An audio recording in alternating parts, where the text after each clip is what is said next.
A lot of this isn't going to make sense to you, and I'm sorry about that. I'm just going to start at the beginning, with the house.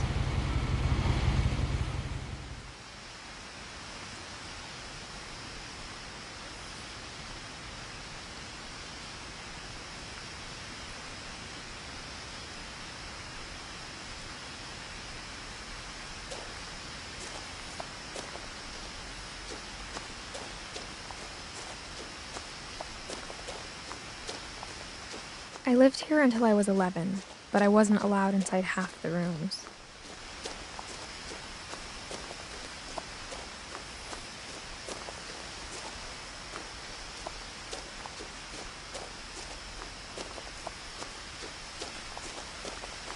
I hadn't been back since my brother Lewis's funeral.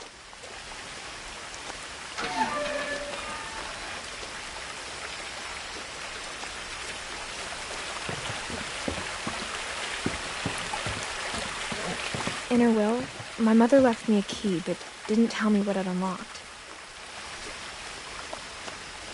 Maybe she thought I'd know, or she thought that the mystery would be enough to bring me back.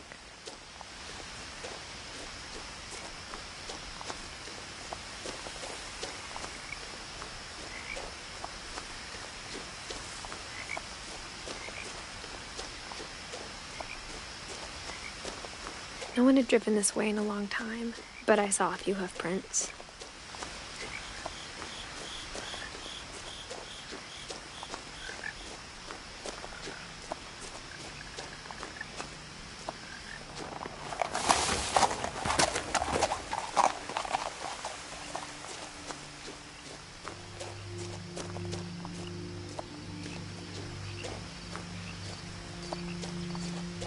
The truth is, even after I inherited the house, I never thought I'd come back to it. But now I had questions about my family that only the house knew the answers to.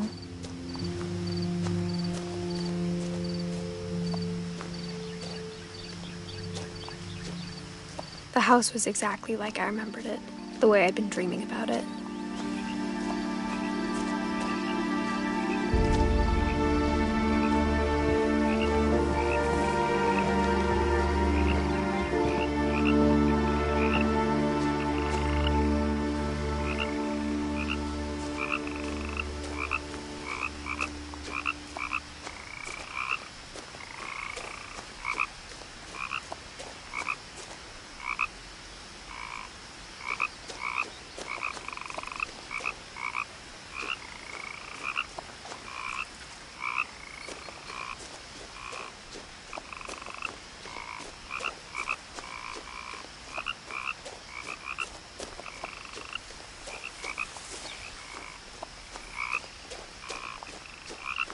As a child, the house made me uncomfortable in a way I couldn't put into words.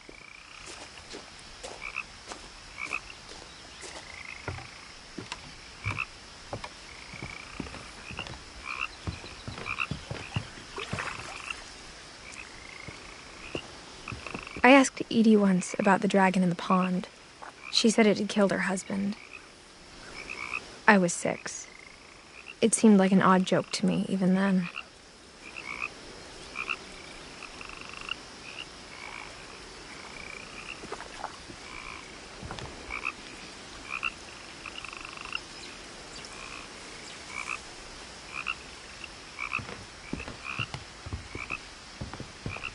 Now, as a 17-year-old, I knew exactly what those words were. I was afraid of the house.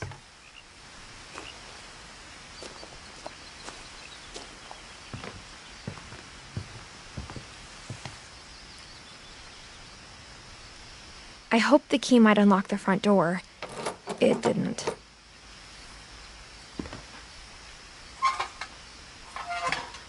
Looking in, I felt like the house itself had been waiting for me.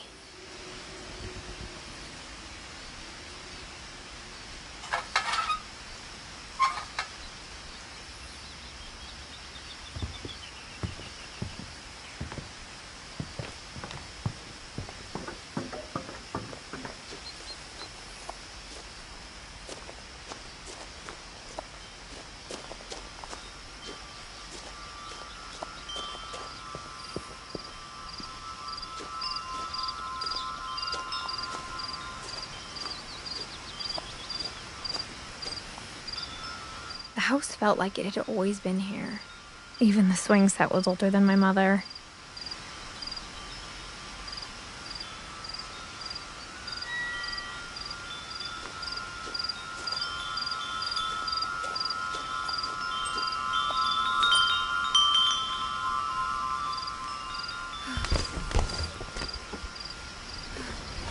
Crawling through the doggy door used to be a lot easier when I was 11.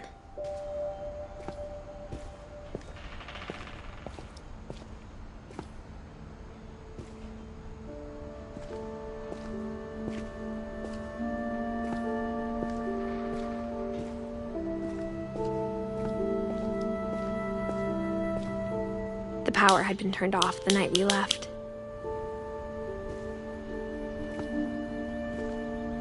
For the first time in years,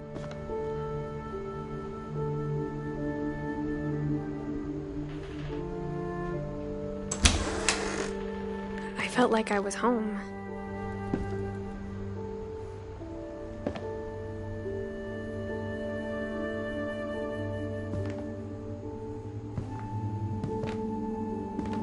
But instead of a family, there were just memories of one.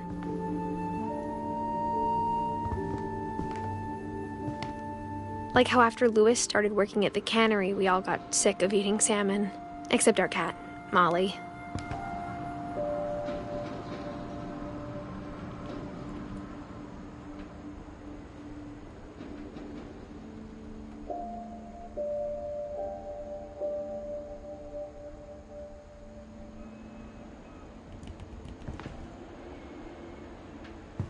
Or how only one restaurant would deliver to our house, so we had Chinese a lot.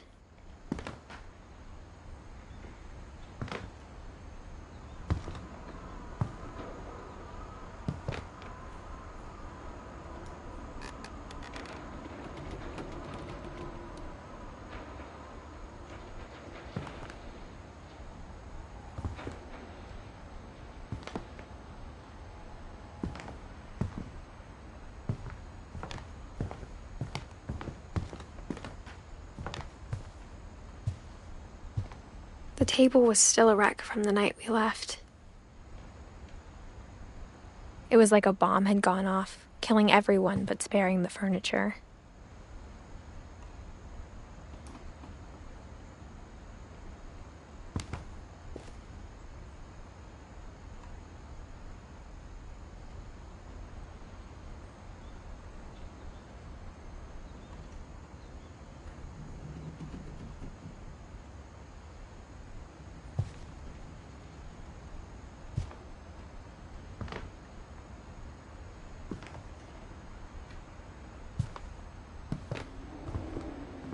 My mom was the only one of us who could imagine Great-Grandma Edie living in a nursing home.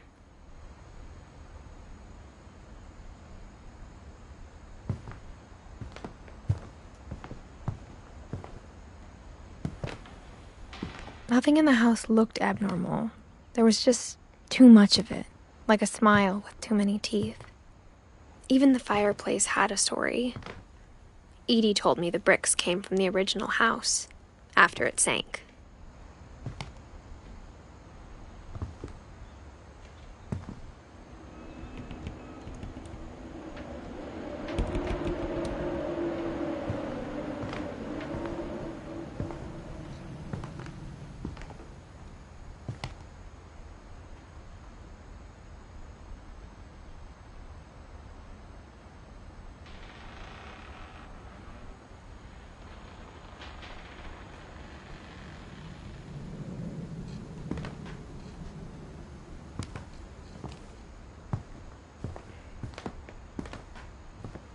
Mom always told me to stay out of the basement, so I wasn't too surprised when the key didn't fit.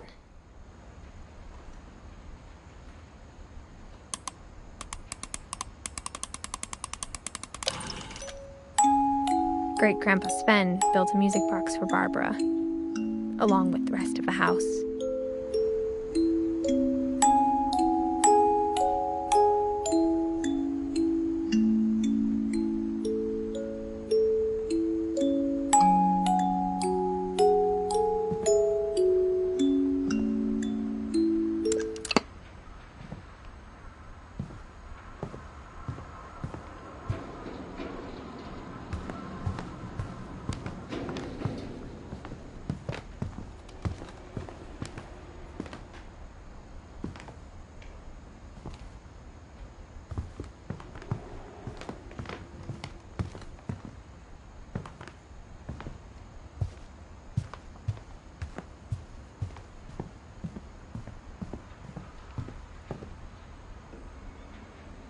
A lot of things got left behind in the whirlwind of that last night.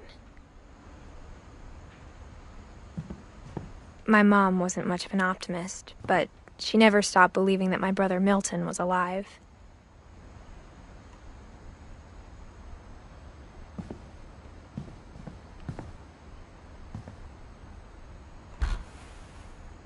Edie told me once that every Finch who ever lived is buried somewhere in the library.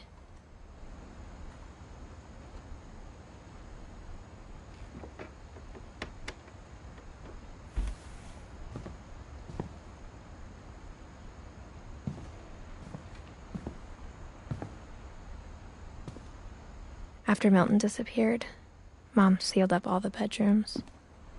Then Edie retaliated and drilled peepholes.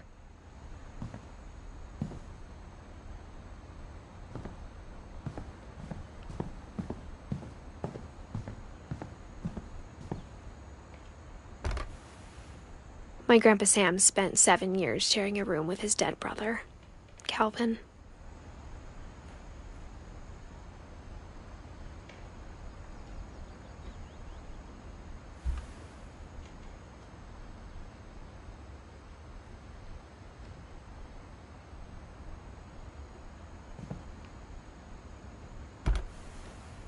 As a kid, I just assumed every house had peepholes and sealed rooms you weren't allowed inside of.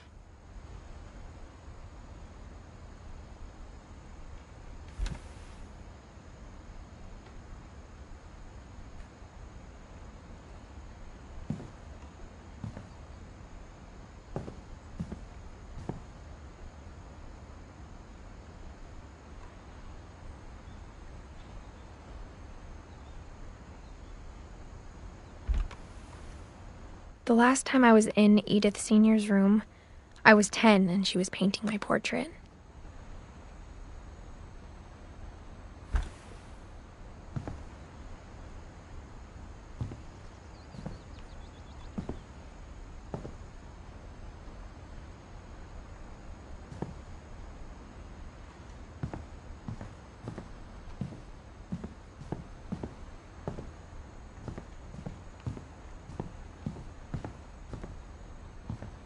Edie's father, Odin, built the original house.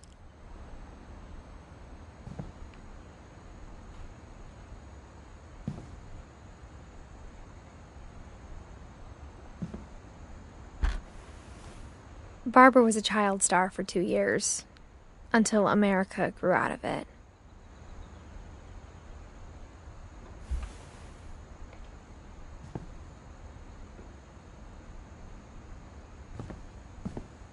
Whenever people ask me about my family, the first thing they always want to know about is Barbara.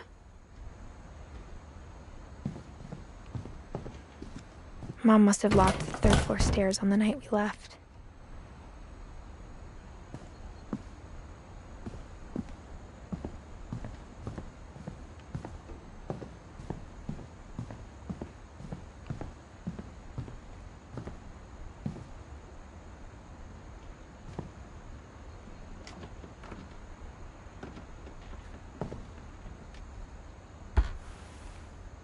Molly always seemed like a girl I could imagine being friends with, if she hadn't died in 1947.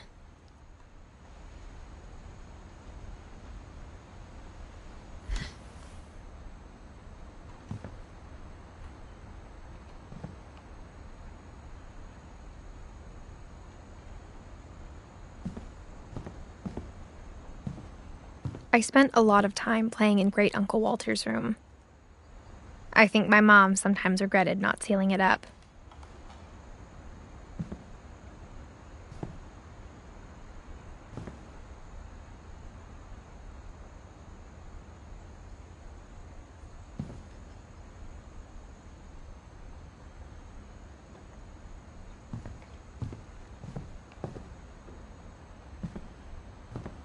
Lewis told me there were secret passages, but I never believed him.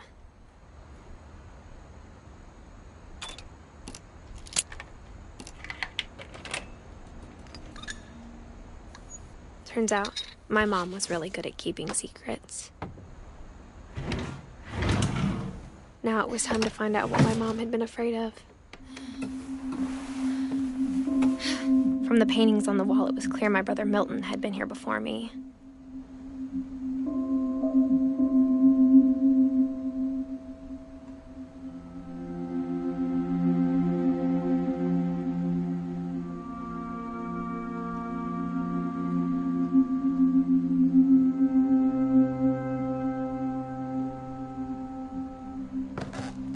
Reading this, maybe it sounds like I had a plan, but I had no idea what was behind that door.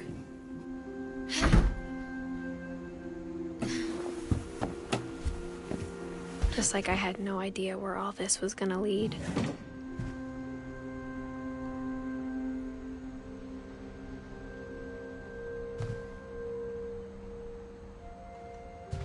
I grew up looking at Molly's room through the peephole. Molly's gerbil had a tiny bedroom with its own even tinier gerbil cage. Being inside for the first time, I felt like I'd stepped behind a painting.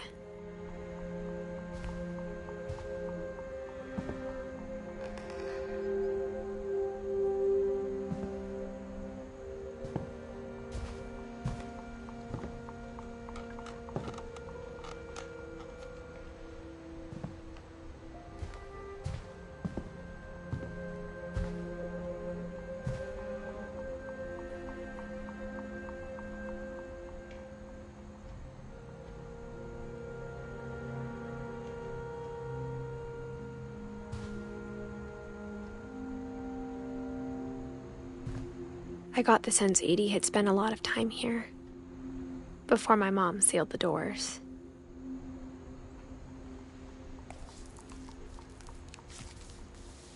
December 13th, 1947. Dear Diary, I'll be gone soon, but I wanted to tell somebody about what's gonna happen. It started when Mom sent me to bed without dinner.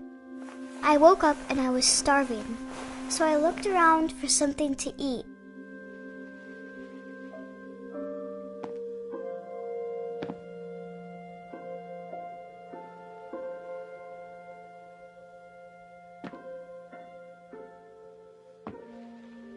The gerbil food was dry, but I didn't mind it.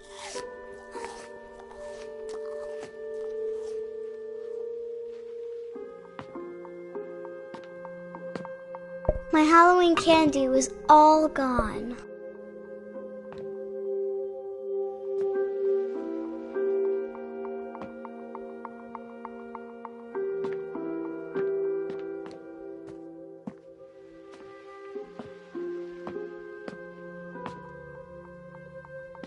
I thought about eating Christopher, but I held back.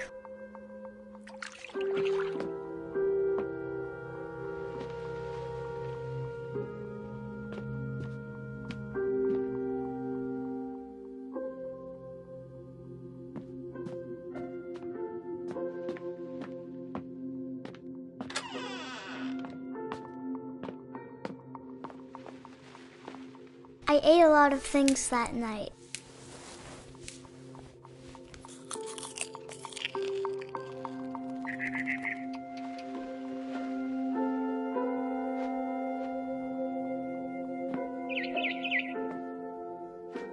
I kept eating and eating.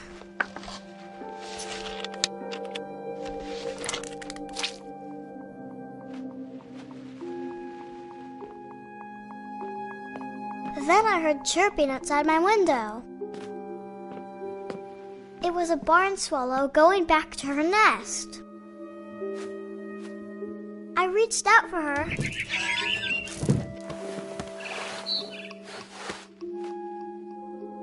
And suddenly, I was a cat.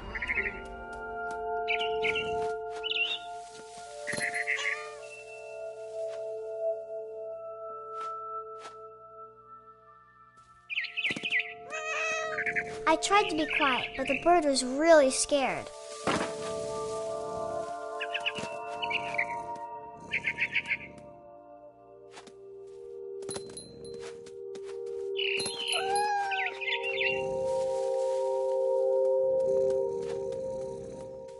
Mom and Dad didn't even look at me.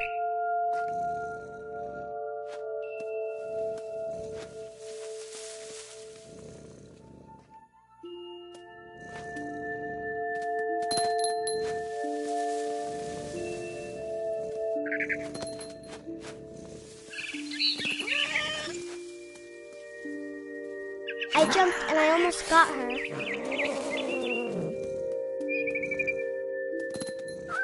I could tell she was getting really tired.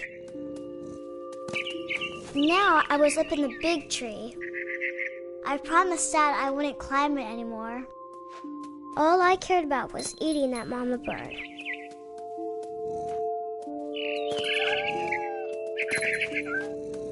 I gobbled her up. And suddenly, I was an owl. First, all I heard was the wind. Then I heard little teeth nibbling in the grass.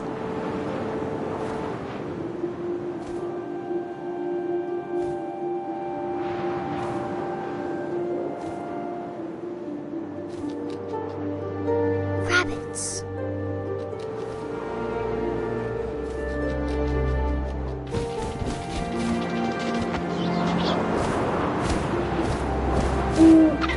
I imagined his face looking up and seeing mine through my talons.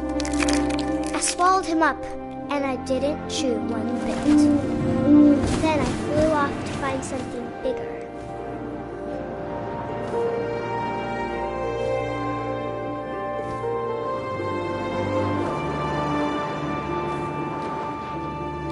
A mama rabbit.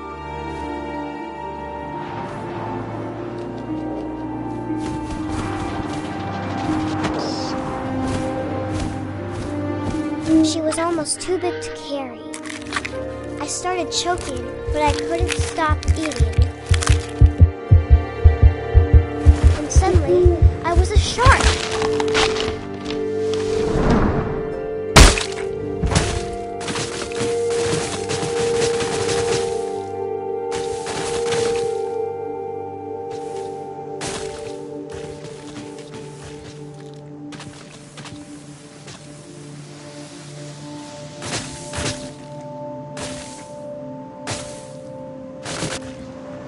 I rolled off a cliff and into the ocean. Now, I was hungrier than ever.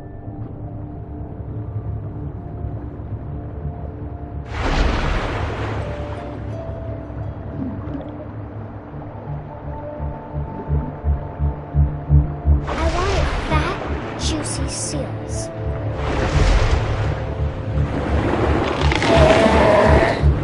I tore off her flipper, and it tasted really good.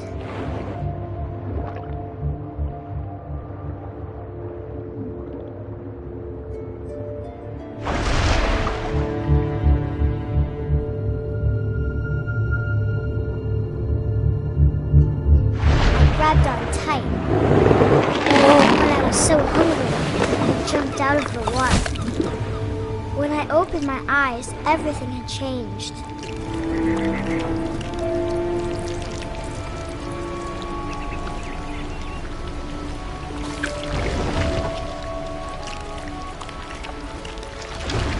Now I was a monster, and I smelled people everywhere.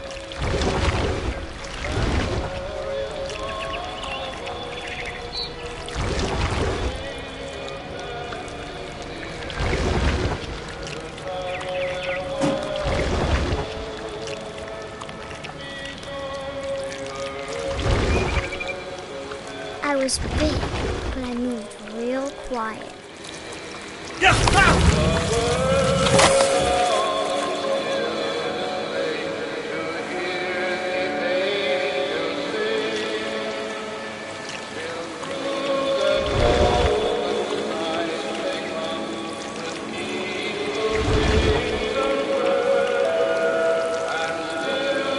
I wanted to stop, but also I didn't.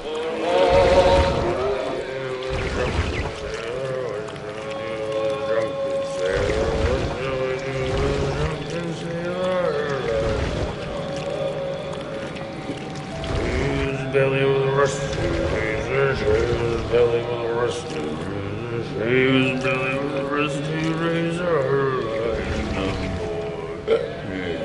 What shall we do with a drunken sailor? What shall we do with a drunken sailor? What shall we do with a drunken sailor? And the captain's daughter, with the captain's daughter.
Passenger, I was still hungry. And to cross the water, I smelled something new. Something I had to have, so I swam towards it.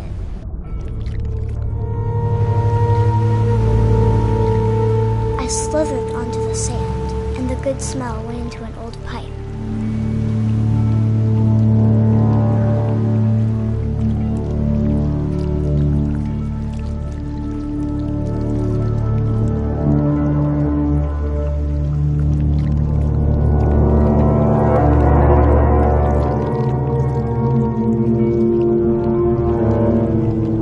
Closer and closer.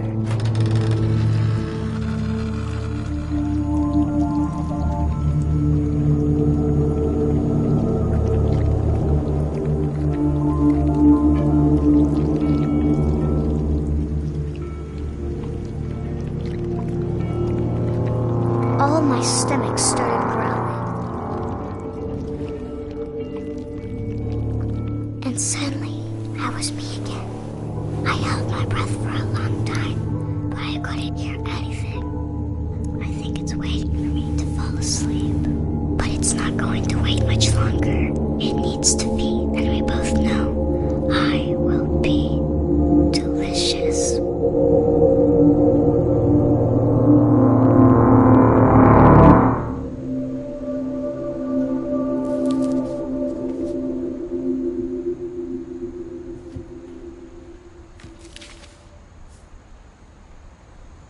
I'm not sure if I believed all of that, but I'm sure Edie would have.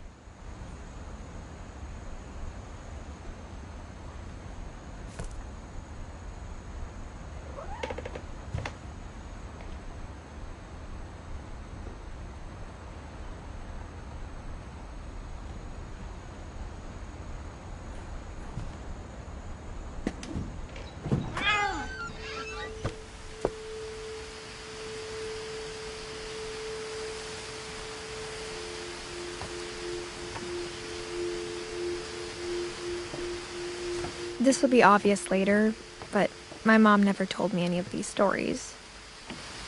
Edie would have, but Mom didn't like bringing up the past. Though, when we adopted a stray kitten, she was the one who named it Molly.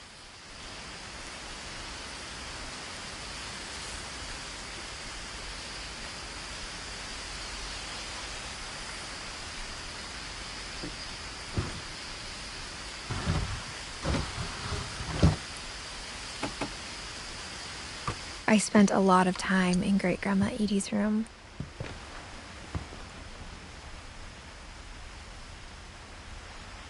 We got along, and it was a good place to hide from my mom.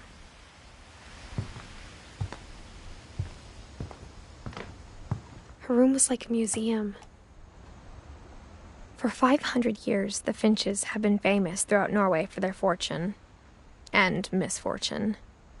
Odin Finch buries the latest victims of the family curse, his wife Ingeborg and their newborn son, Johan. On January 7th, 1937, he set sail with his family and his house, hoping to leave the curse behind. But 40-foot waves off the coast of Washington send the house and Odin to the bottom of the sea. Odin's daughter Edie, with husband Sven and baby Molly, step ashore on their new home, Orcas Island. Odin Finch is the first to be buried in the new family cemetery. His daughter Edie is already dreaming of a new Finch house.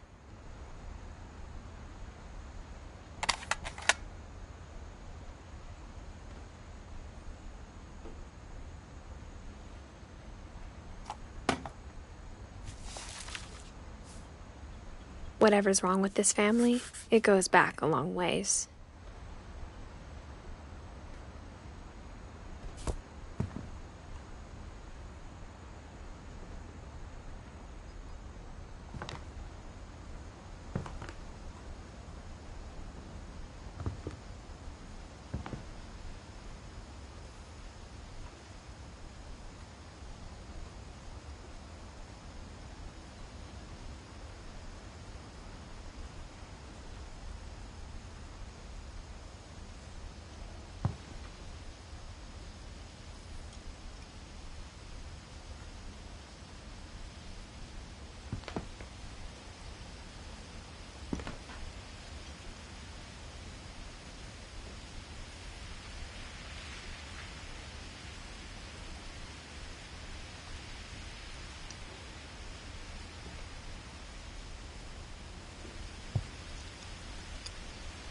Louis died a week before we left, but Edie had already started to memorialize him.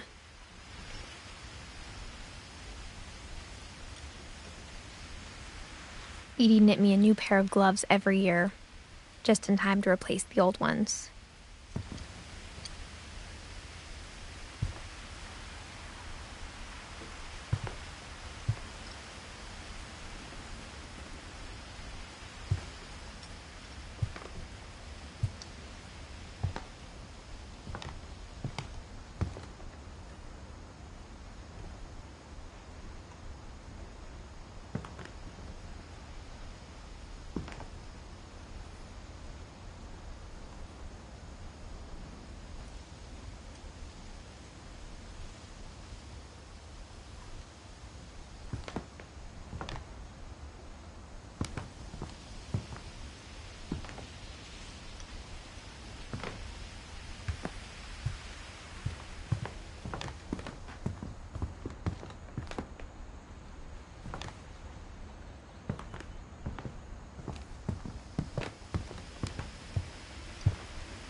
Edie gave a big interview about a mole man living under the Finch house. My mom was furious.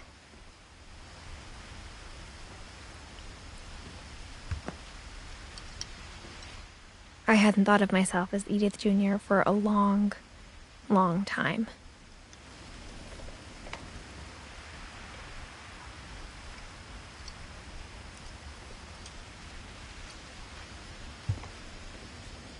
One summer, they evacuated the island, but Edie refused to go. For a few weeks, she was a celebrity.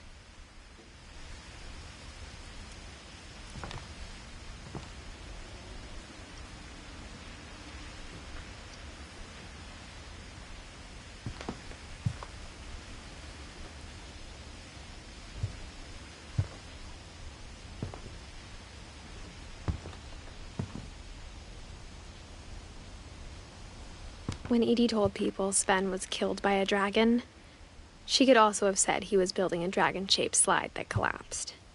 She could have, but she didn't.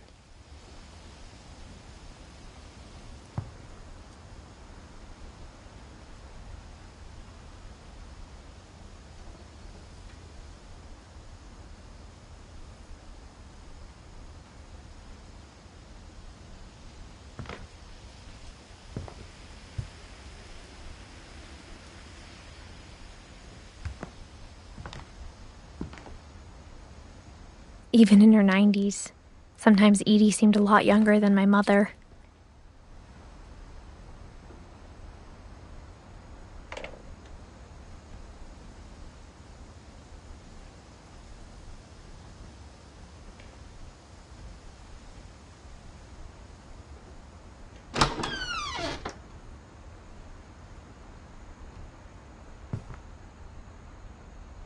The only trace Grandpa Sam's first wife, Kay, left on the house was the pink bathroom. It was a pretty big trace.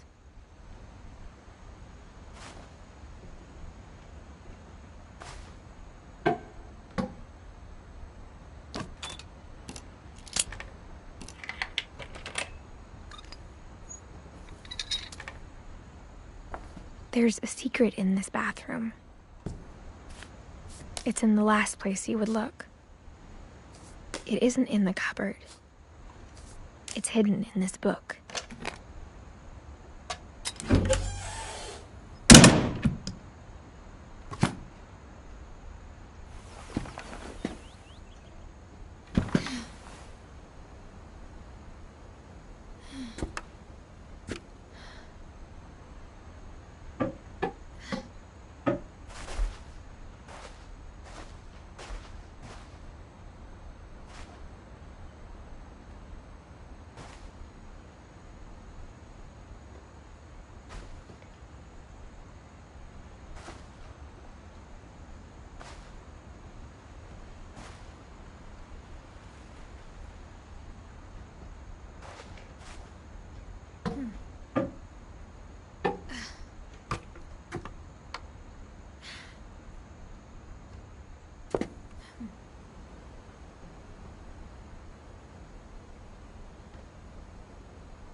Sven gave Sam an old camera he'd refurbished.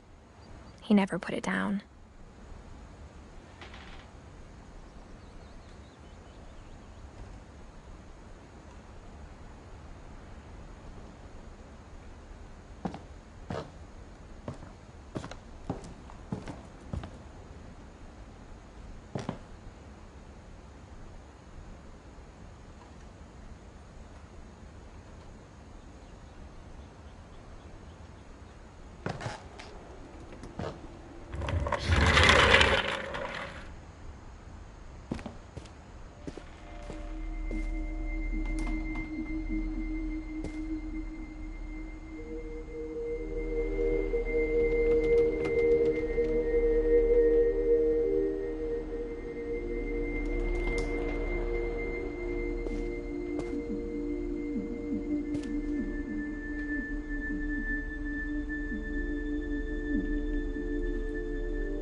I knew Grandpa Sam had a twin, and that he never talked about him.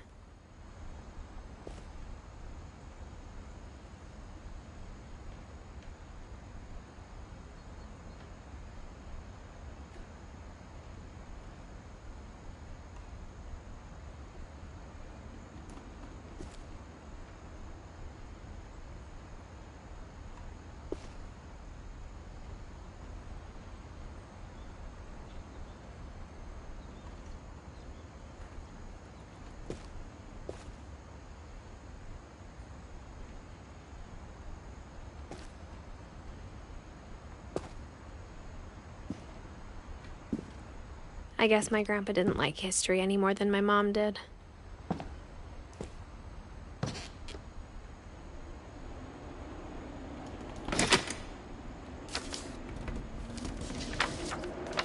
How I Want to Remember My Brother by Sam Finch. The thing I remember is that when he made up his mind, that was it.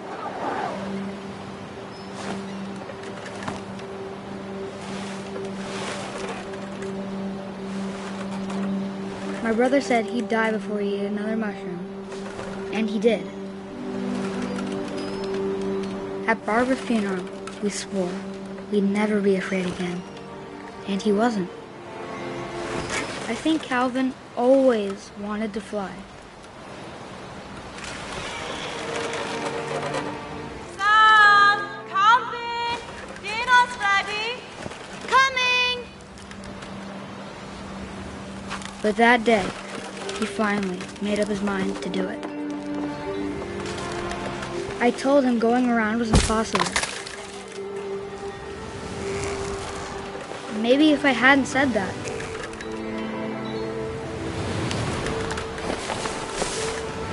Calvin! I'm not gonna tell you again! maybe if the wind hadn't picked up, then maybe he'd still be here. But I doubt it. I think he'd already made up his mind.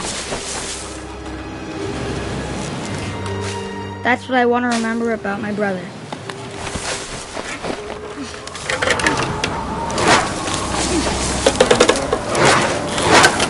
The day he made up his mind to fly. And he did.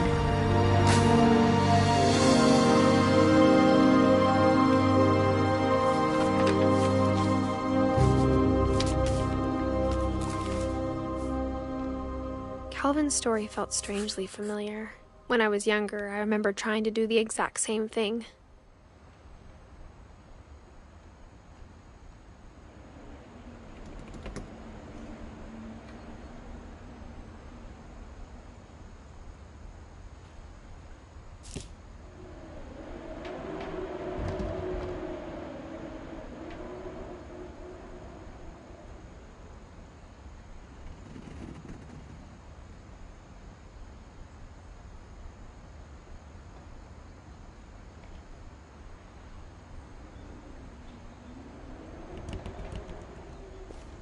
After the funeral, Edie roped off Calvin's half of the room. Mom said Grandpa Sam enlisted at 18 and never set foot in the room again.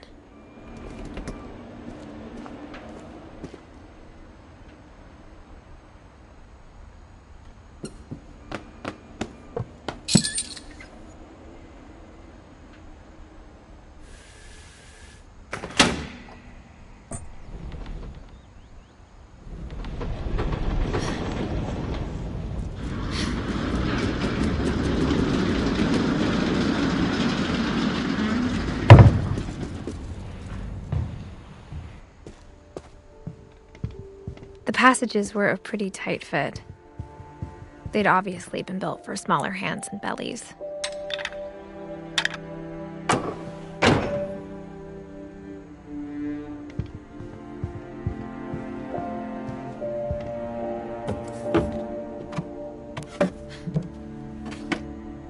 Growing up, I always thought of Barbara as a child star.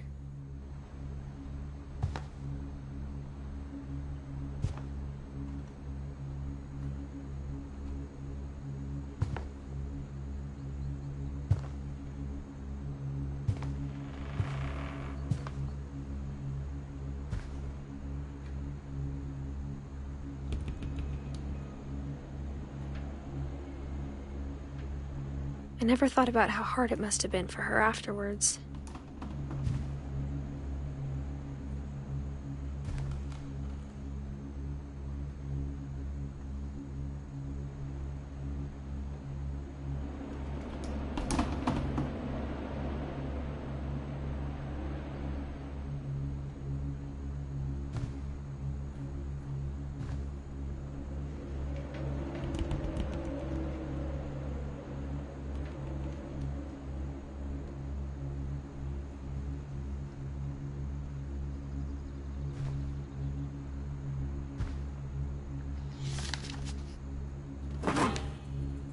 Of all the stories people wrote about Barbara's death, I'm surprised Edie saved this one.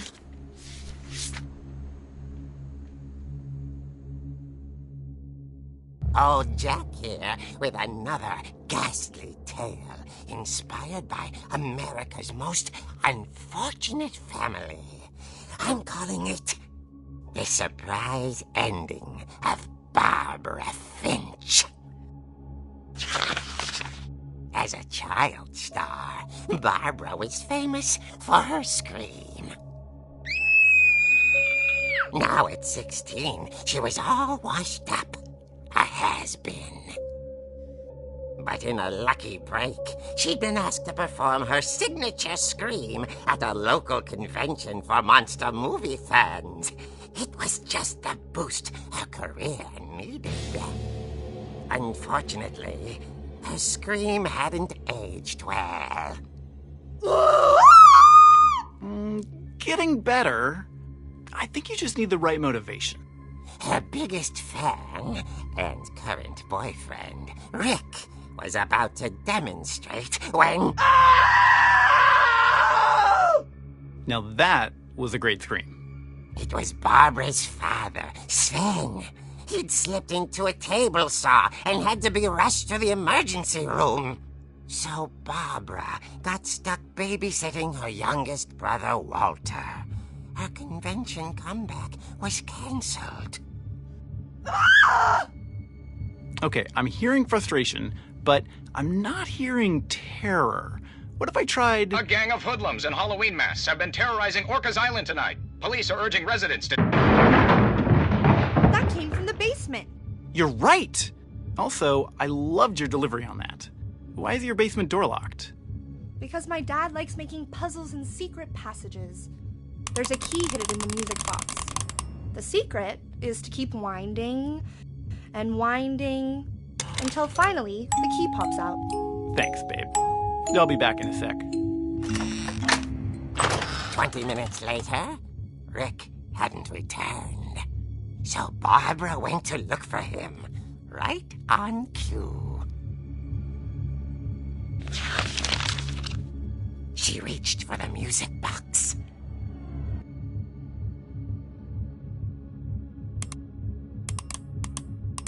And as she wound the key, she listened for Rick, but the house was silent.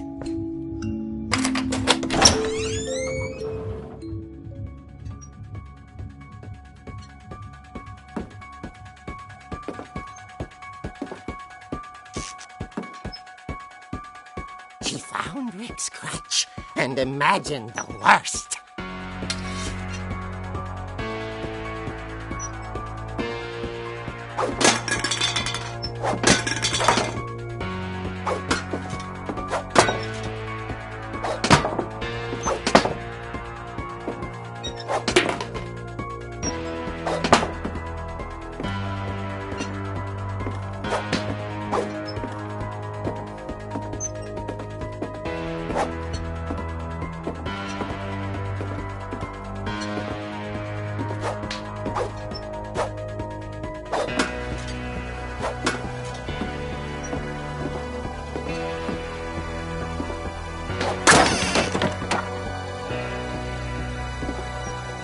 Leader is the infamous Hookman killer, Dr. Carl Hamill, who impaled and then ate his family 10 years ago tonight.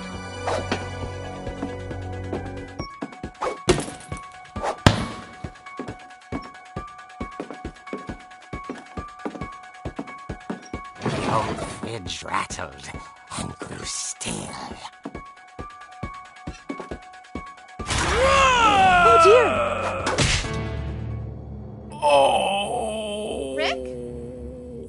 Barb, relax. I was just trying to scare you to help you find your scream. Well, I'm not scared, Rick.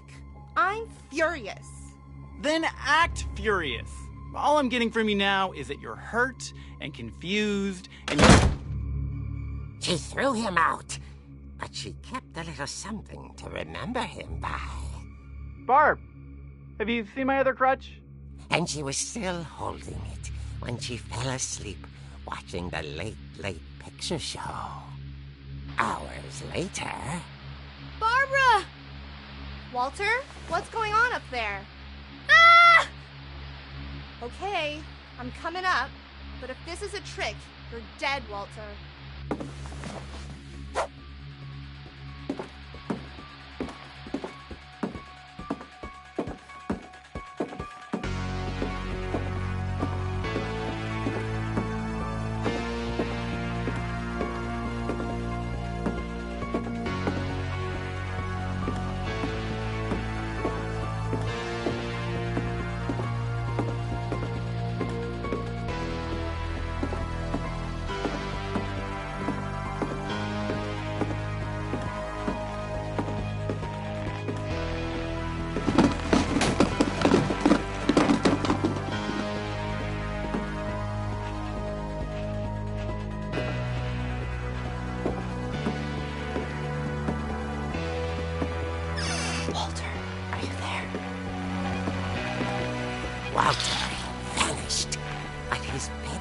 radio was still on. Orcas Island police describe the man as 6 feet tall, with a steel hook for a hand. Residents are urged to lock all doors and windows and notify the police of any suspicious activity. Barbara turned, saw the hook man, and was speechless. He was quite smashing.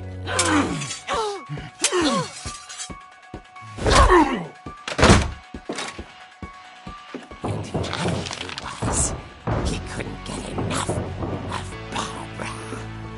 Okay, Barbara, there's gotta be another way out of here. That night, she played her part beautifully.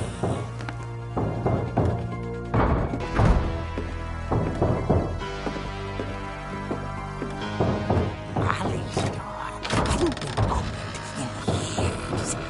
The hinges groaned.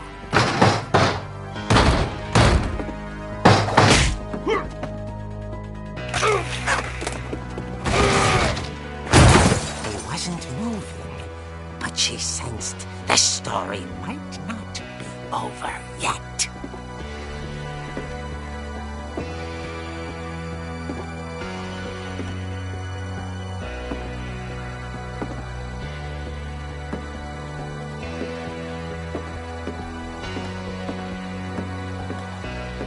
The hookman had vanished. She listened for his breathing, but all she heard was...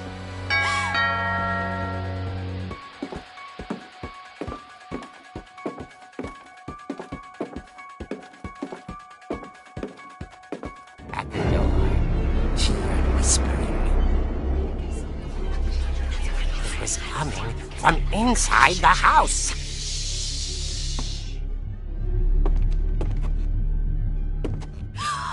Oh dear.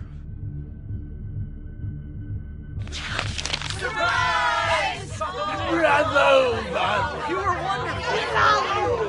monsters had come to surprise her.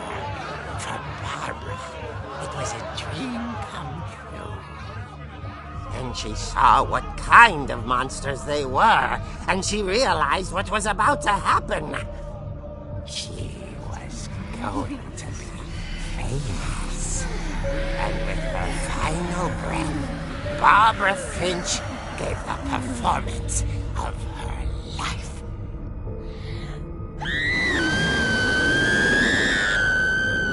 I wasn't there myself, but I hear Barbara was magnificent. Poor girl. She had a taste for stardom. But unfortunately, so did her fans. Of course, the police blamed it all on poor Rick, who disappeared the same night. And little Walter, hiding under his bed the whole time. He took it all pretty hard, but that's another story. As for Barbara, tucked inside the music box was all they ever found of her. Her ear. Now that's what I call a real eerie tale.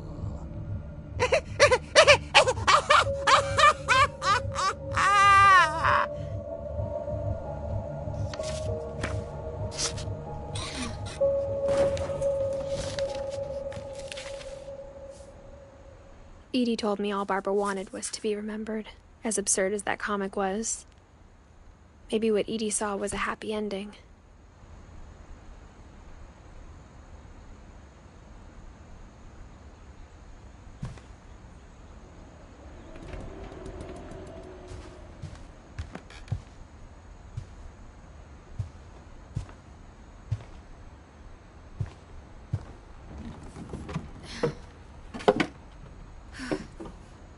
I guess now I know why Mom didn't like me playing with the music box.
Mom said the basement was off limits, unless I wanted another tetanus shot.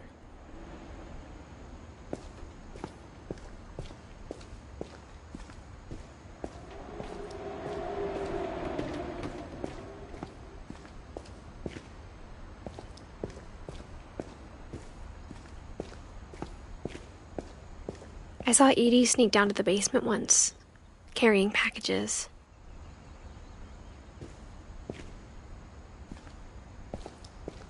I thought maybe she was hiding presents.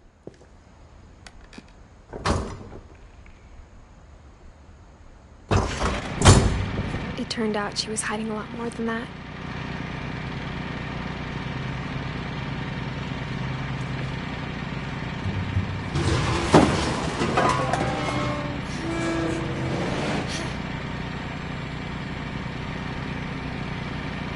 I remember asking Mom once about where Walter had gone. She said after Barbara died, he got as far away as he could.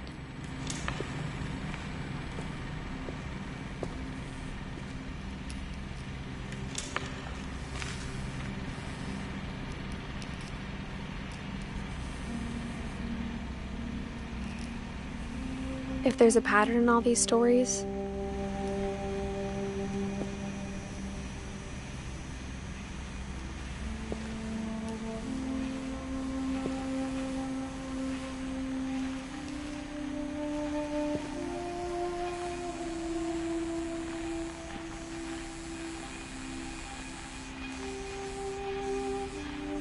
I think it's that none of us has gotten very far.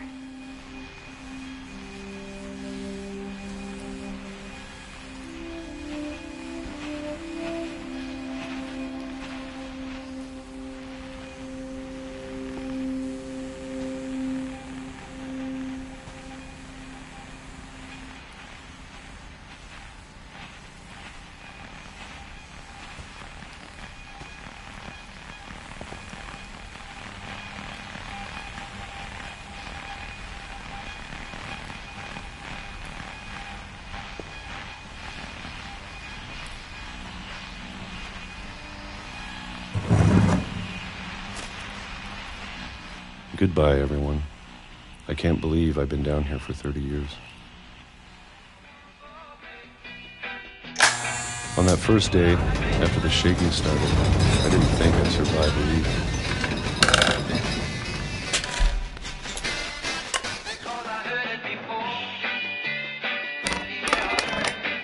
But after a few days, I settled into a routine. That's what kept me sane. Having a schedule, living for today. I always expected to be dead tomorrow. But if you wait long enough, you get used to anything.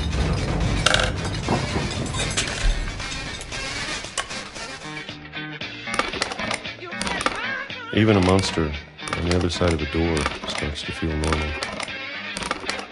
Almost friendly.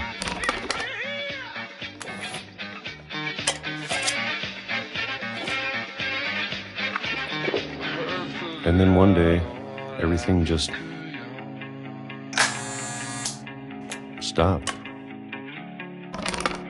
Whatever that thing was, it was gone. Maybe it got tired of waiting. Or maybe I just got tired of being afraid.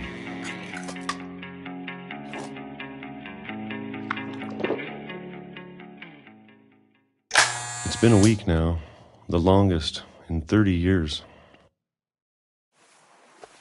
I'm done waiting. I have to leave. Well, I still can.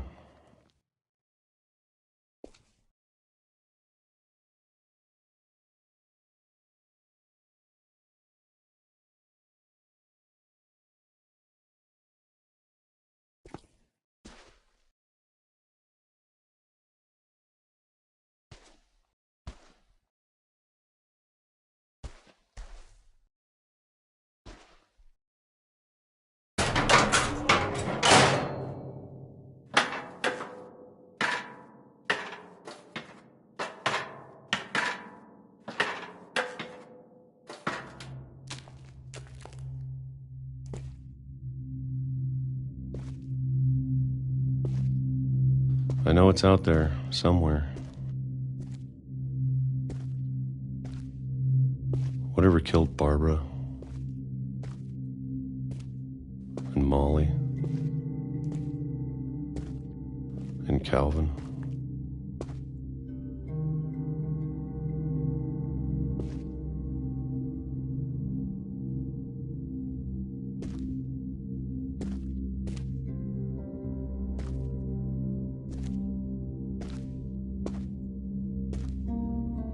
Maybe this is all a mistake.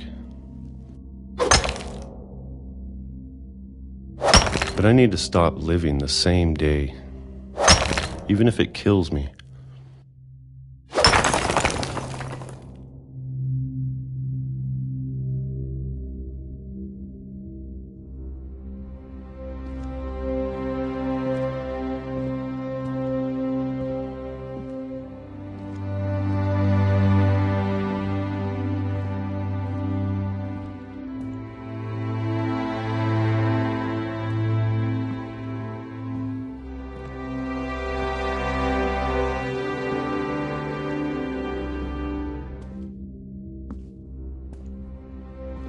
Whatever's out there, I want you to know I'm ready for it. I'm going to appreciate all of it, especially the food. I don't mind if I only have a year left, or a month, or a single week. I'd be happy with one new day. I can already imagine the sun on my face.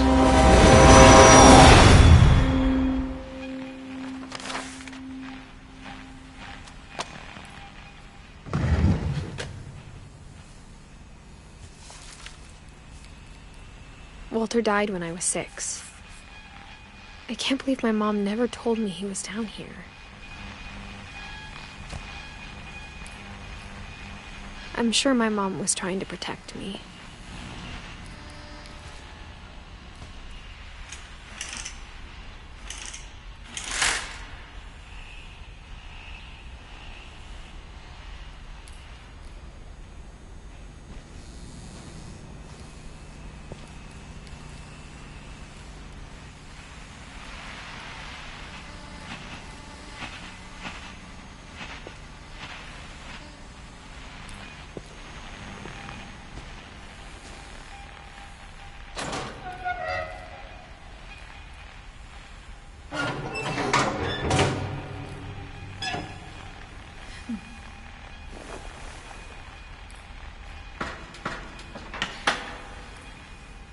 Maybe she was afraid I'd end up like Walter.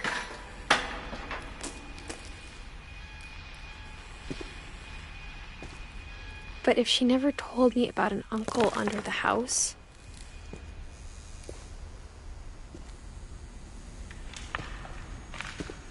I can only imagine what else she was hiding. I don't want to make the same mistakes she made.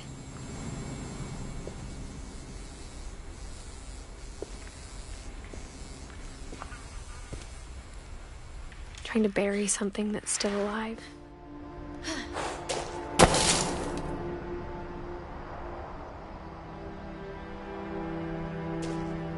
Now that there's only one of us left, or maybe 2,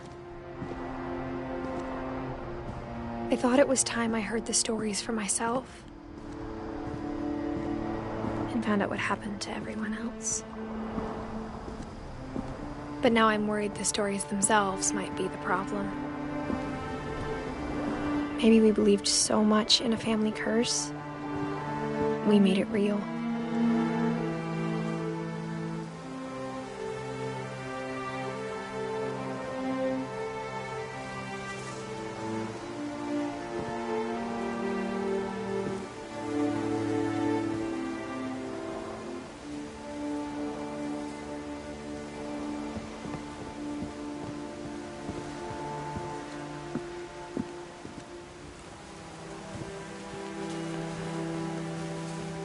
I don't know if I should even be writing this.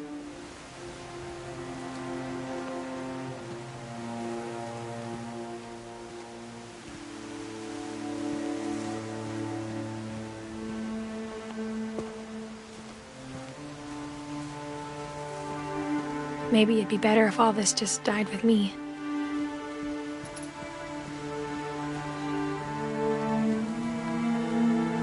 But I thought you should know about your family.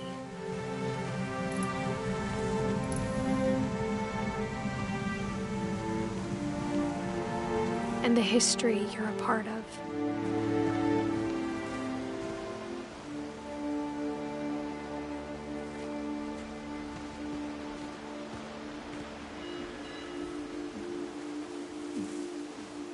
Though to be honest, I feel as lost as you probably do right now.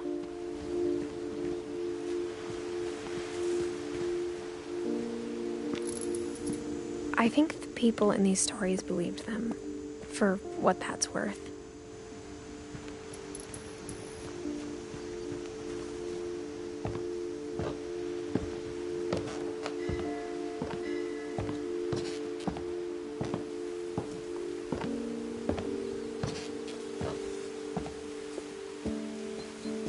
And when you look at the house, that history of imagination and stubbornness and madness, any of it seems possible.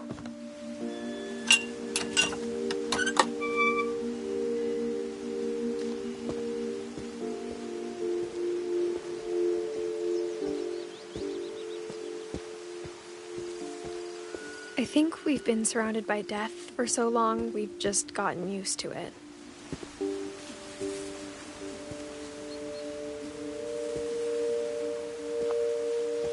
What kind of family finishes building a cemetery before starting the house?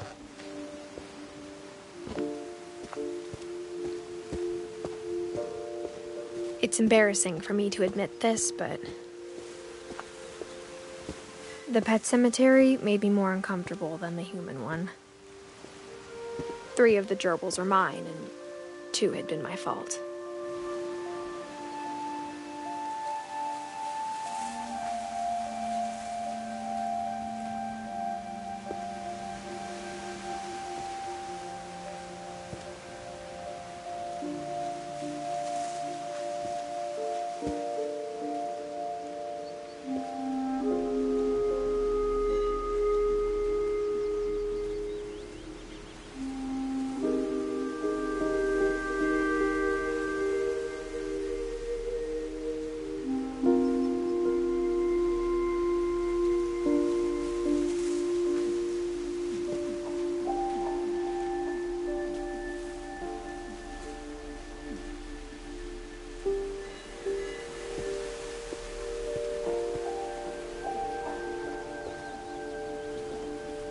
Sven built the house, but it was Edie who designed the cemetery.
I'm sure Odin's monument had been Edie's idea.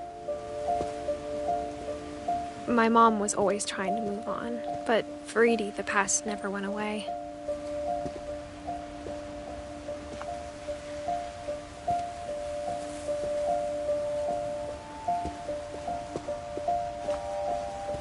She could see it poking out of the water at low tide.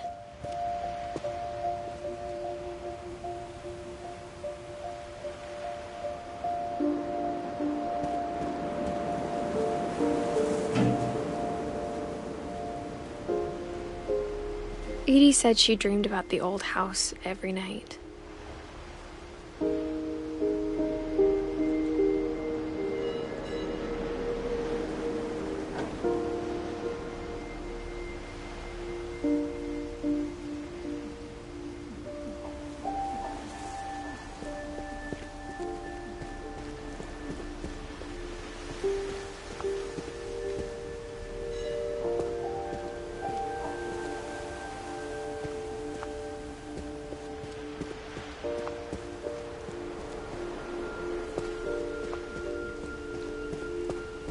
Edie's side was always easier for me to understand.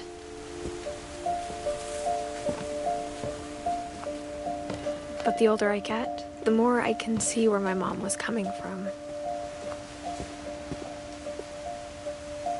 Her dad had been pretty strict, but it wasn't enough to save her brothers. She was just trying to do better.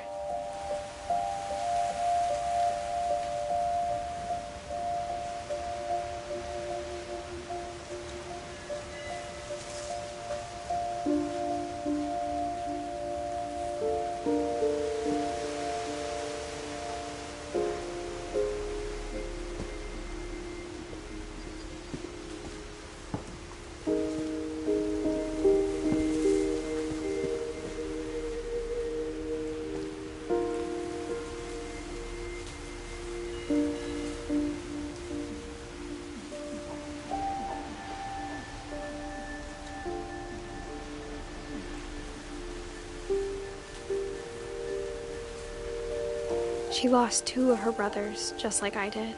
I get why she tried so hard to protect us.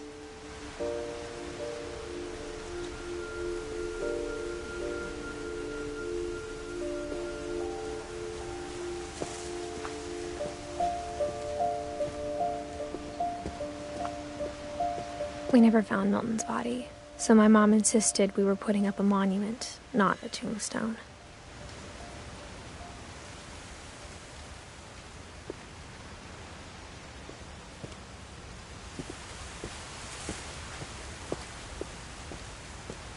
There's so many things I wish I could ask my mom now. Part of me thinks this is what she wanted all along. For me to come back someday and find everything out for myself.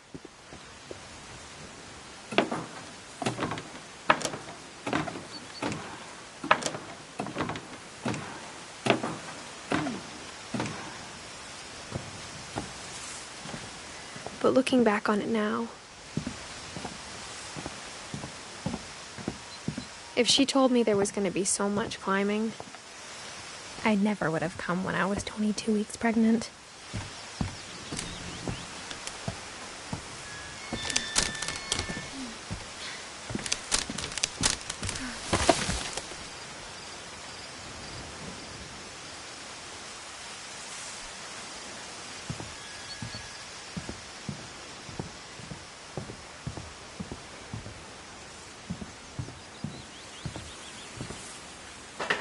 I never met Grandpa Sam, but I think he and my mom had a lot in common.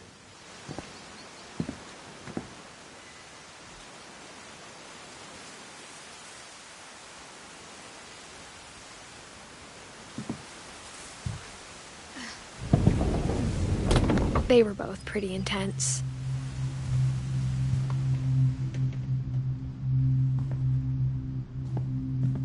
Instead of hiding from death, Sam seemed to go out of his way to meet it.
Dawn, I promise, you'll never forget this weekend. Yes, sir. These memories are gonna last a lifetime. Perfect. It's gonna rain the whole weekend, isn't it?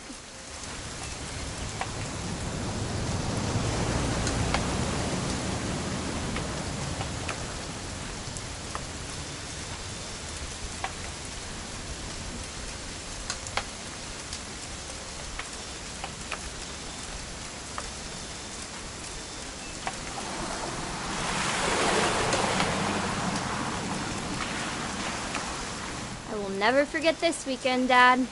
That's the spirit. Smile, Dawn. Okay, got it.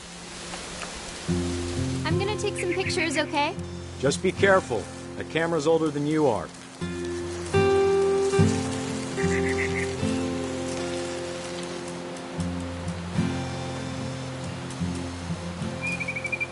You're right, Dad. It's starting to clear up. Still freezing, though. Aw.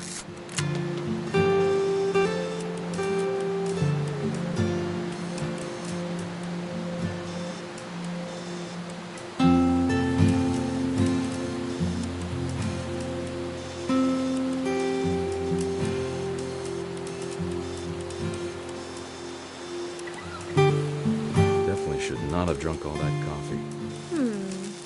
Hold still while I take a picture of you. I definitely won't be moving. Are you done yet? Does it sound like I'm done? Hey! That's a keeper. I'm just saying, I'm not always gonna be here, Dawn. You'll need to remember this stuff, if you want to survive. I'll be fine, Dad. You know who else thought he was gonna be fine? Some guy who died. Dawn, I'm being serious. I know, Dad. You're always serious. Doesn't being out here make you want to chill out? Well, to tell you the truth, I haven't been out here in 20 years.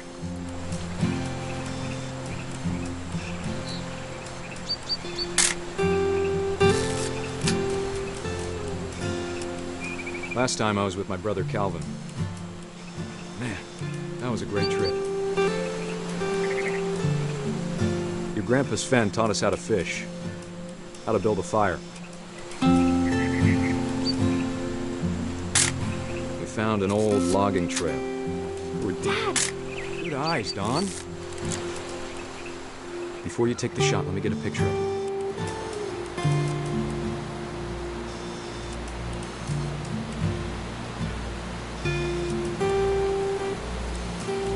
Dad, I... Just breathe. Turn off your imagination. Focus. Let me get behind you. Do I have to do this? Dawn, you don't have to do anything. But if you want to survive, you need to be strong. Now keep yourself squared up, elbows down, like we practiced. Whenever you're ready.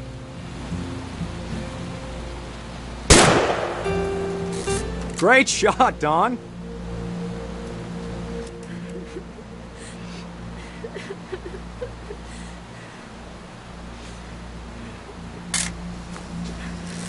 I'm proud of you, Dawn. Always remember that, okay? Dad, it's twitching. I think That's it's totally so... normal, Dawn. Just focus on the camera. Try not to think about... Dad!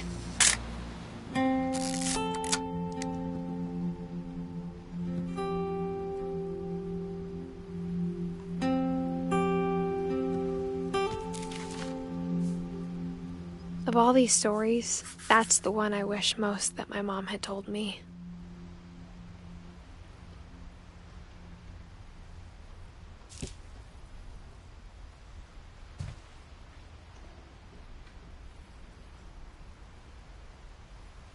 Sam spent his life shooting photos, but Mom said he got nervous being in front of the camera. I guess we're all afraid of something.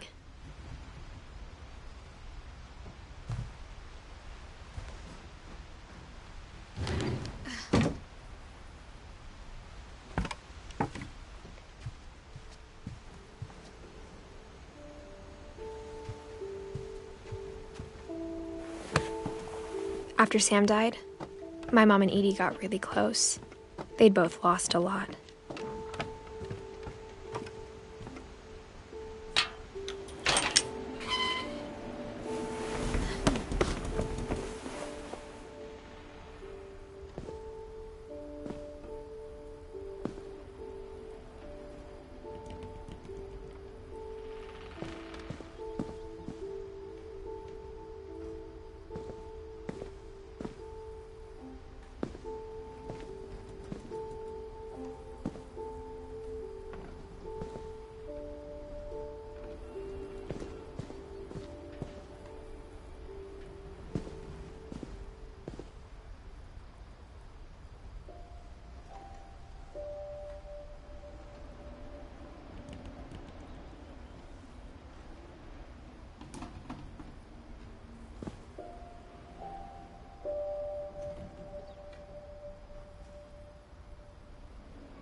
Dear Kay, do you remember the way Gregory used to laugh when he thought he was alone?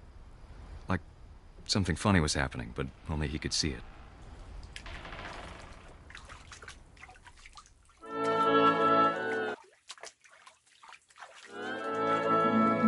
I think he saw things the rest of us don't.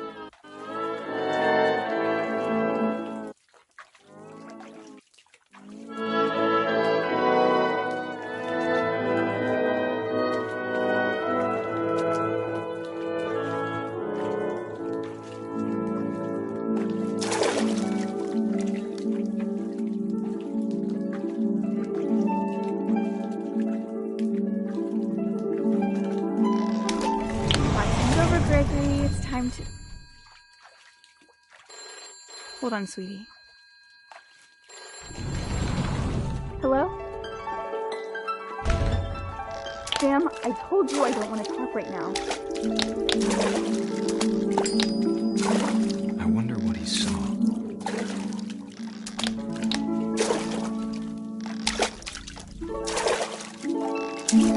What his world was like.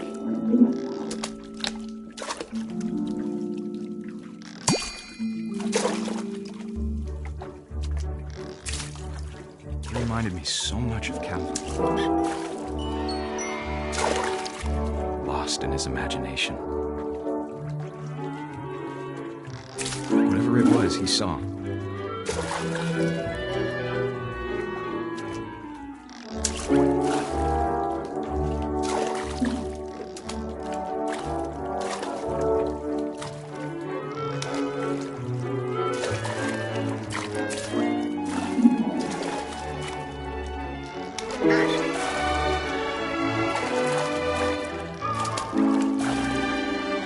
It sure made him happy.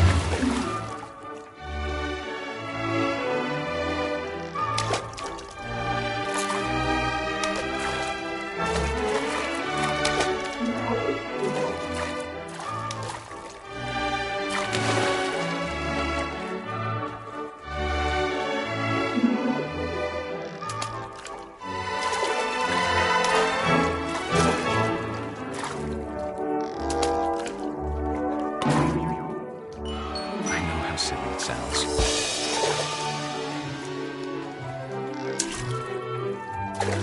But I worried about a baby being too happy. But I could feel him slipping away. Sorry about that, Gregory. I know you did everything you could. Maybe if I hadn't called that night. Damn it. Hold on, I don't want Gregory to hear this.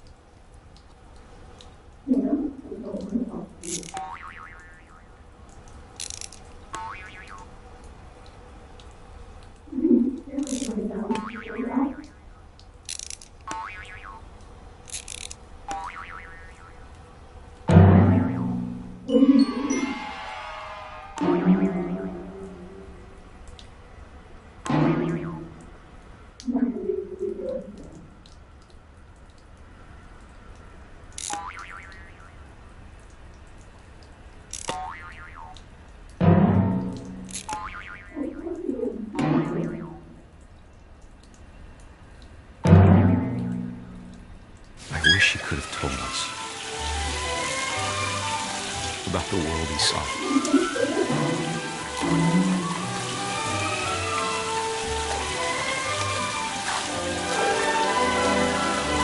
There's so much I don't understand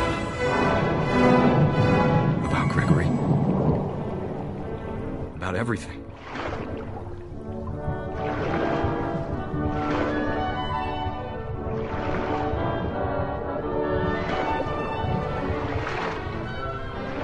What happened wasn't your fault.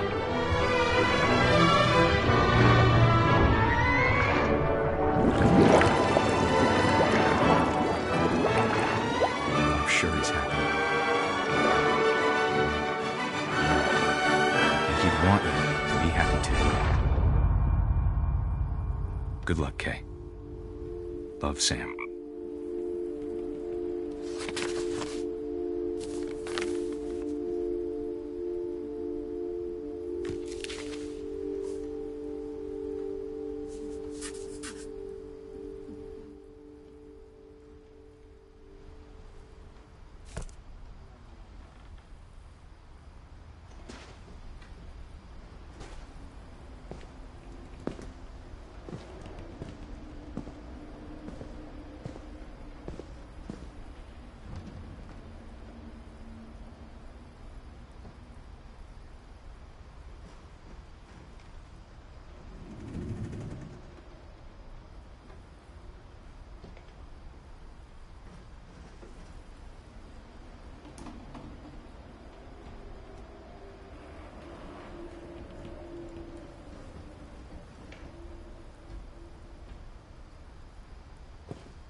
My mom moved up to the loft after her brothers died.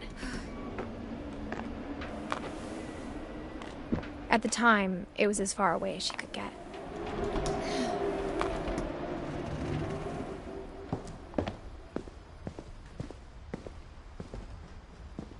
I can't imagine my mom ever writing poetry, and yet...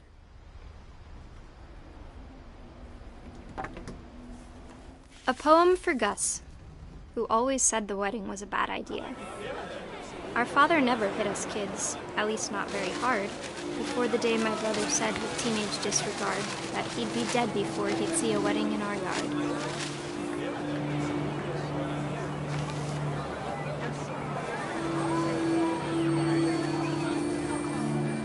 My father made him come, of course, but Gus stood far apart, just flew his kite and bottled up the storm inside his heart.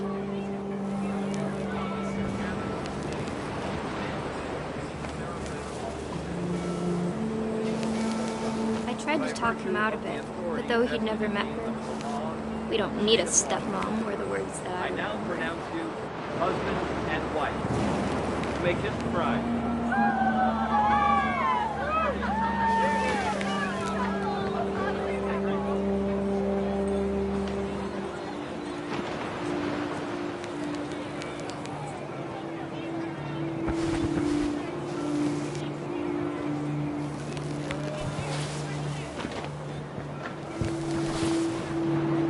When the time for photos came, Dad ordered him to come here. But Gus declined, and as a sign held up his middle finger.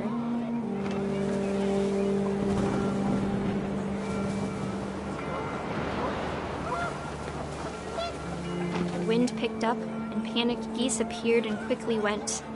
But all the humans did that day was go inside the tent.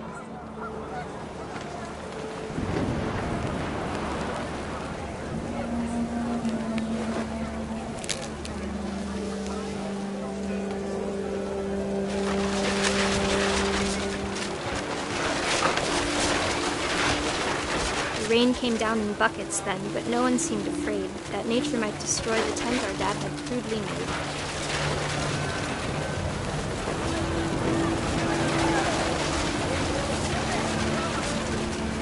The thunder sounded much too close and full of angry power. But all my father said to this was, "Make the music louder."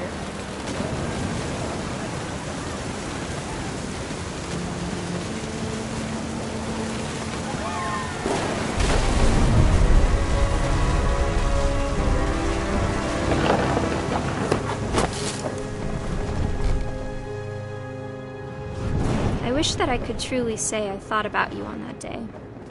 Out there on the beach alone, just you, the wind, the sea, and foam. But I didn't, until we found you.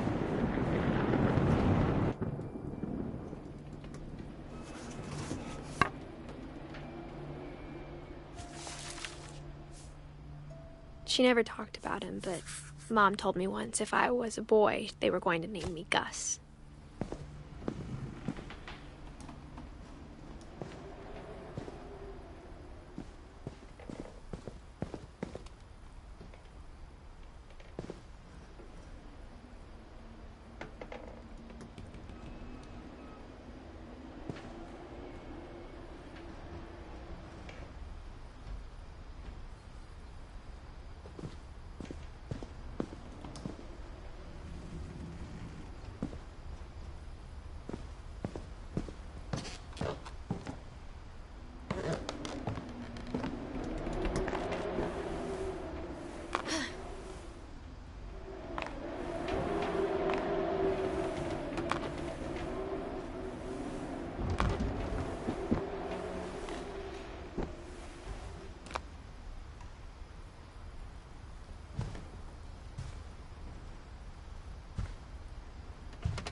She spent a summer building houses in Calcutta, where she met my dad, Sanjay.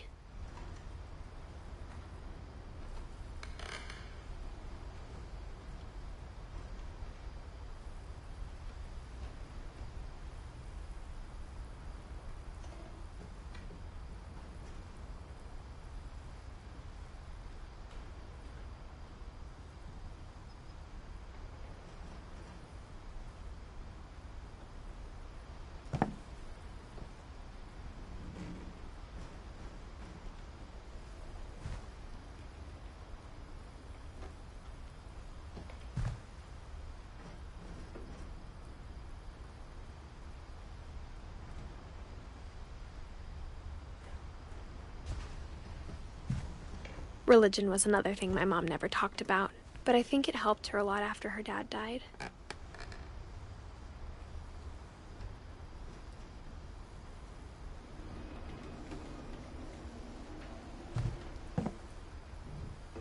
My mom moved to India a week after graduation and got a job teaching English.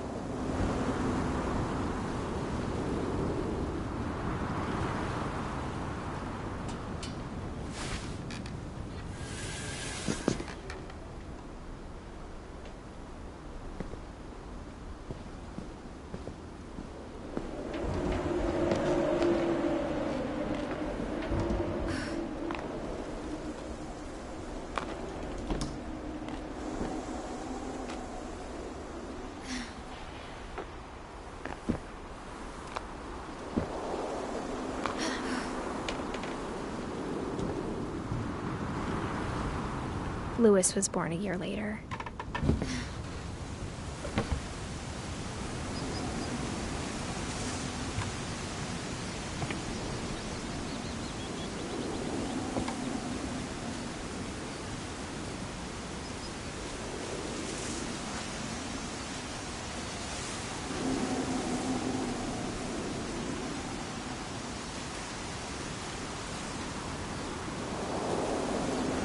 When my dad died, I don't think Mom knew where else to go. I'm sure Edie was happy to have her back. And to see kids in the house again.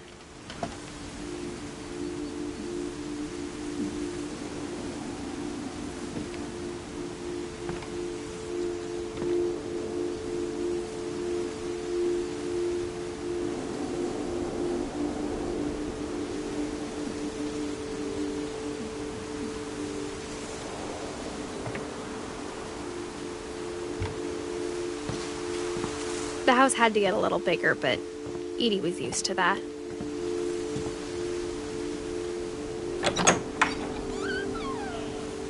And for a while, things were good. Almost normal.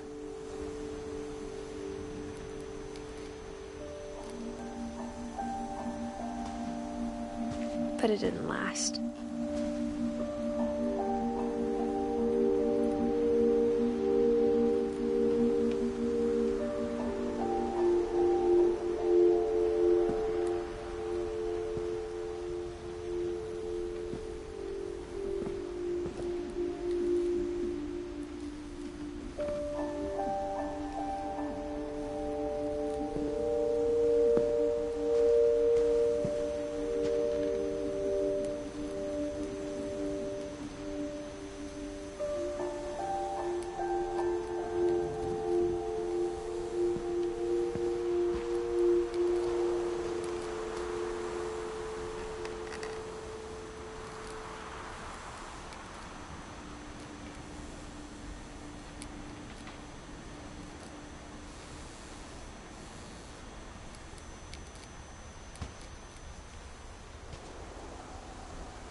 The beginning of the end was Milton's 10th birthday, when Edie gave him a castle.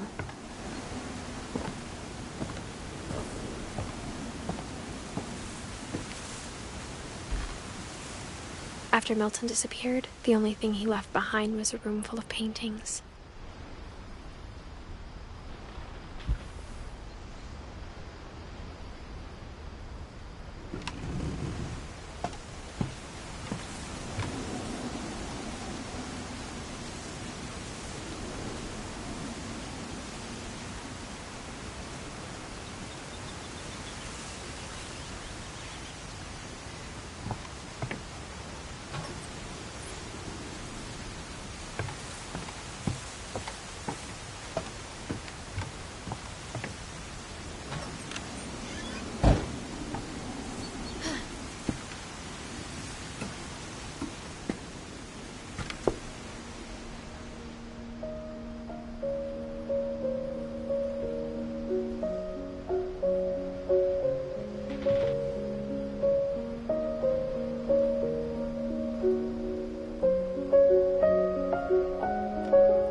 I think Edie was happy to finally have another painter in the family.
Milton Finch in The Magic Paintbrush.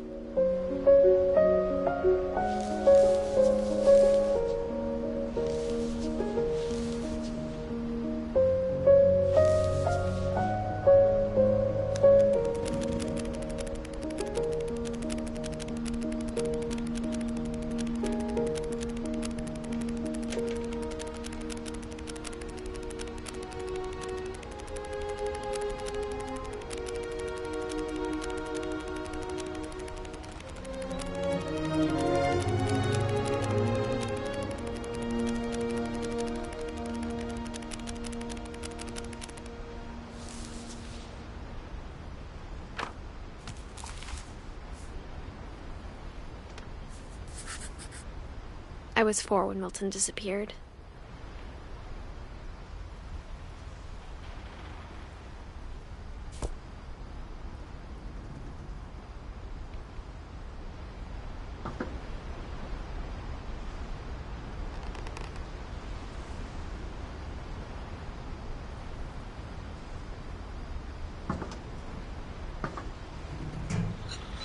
Mom spent months searching for my brother.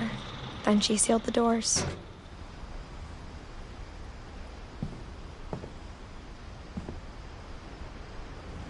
Whatever Milton had found in the house, Mom didn't want it getting out.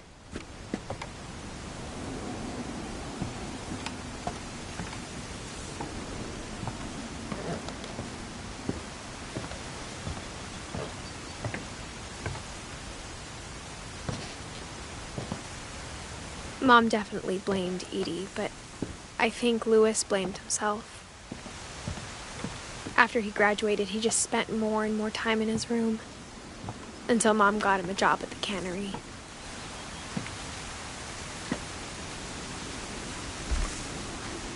Everyone always told me to stay out of Louis's room, except Louis.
Louis's room smelled very, very familiar.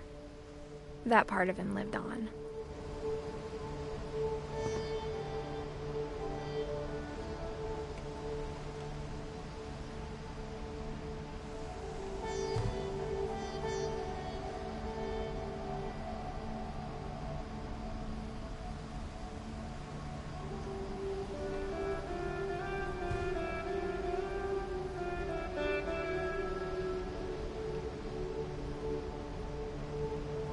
He was so proud of being Indian. I think for him, it was a way to be something other than just a Finch.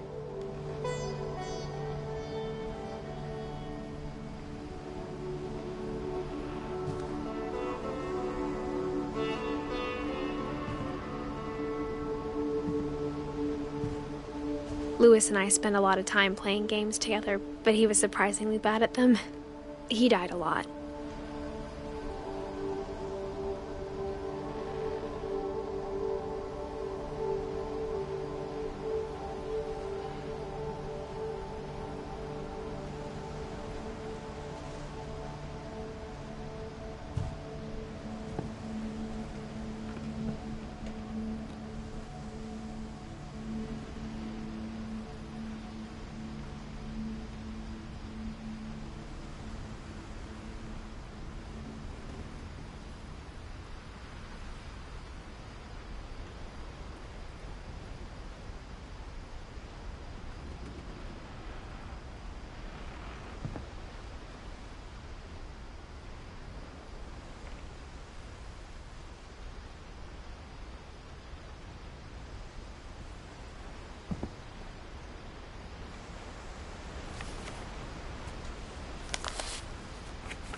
Dear Mrs. Finch, as Lewis's psychiatrist, I can understand your desire for an explanation. As I see it, the trouble began in January, shortly after we convinced your son to seek treatment for substance abuse. Newly sober, I believe Lewis first noticed the monotony of his daily life.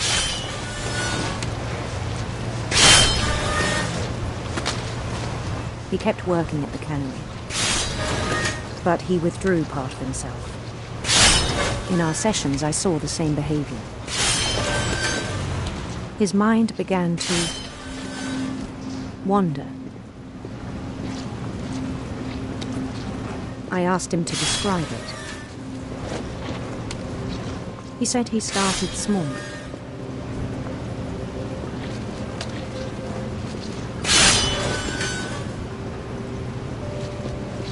Imagining a labyrinth.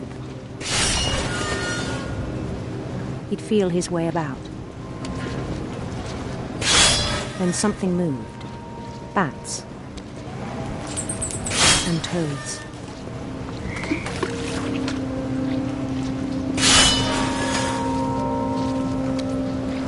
And things that have not names.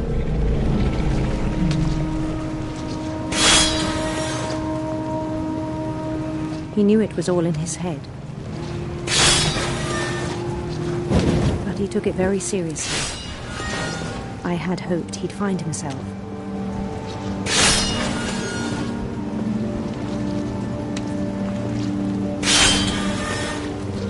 But he found something more. I worried about him then, daydreaming at the cannery. I spoke with his boss. But he said Lewis had become a model employee. Methodical, tireless, focused. Like a whole new Lewis. So I let him go on.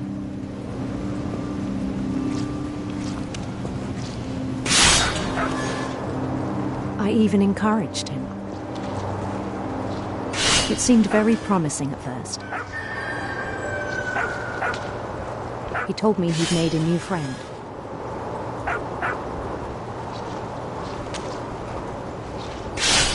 On the edge of a city he named Lewis Topia.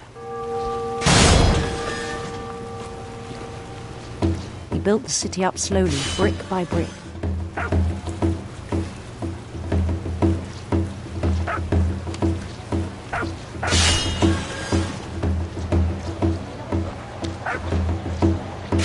Then he made musicians.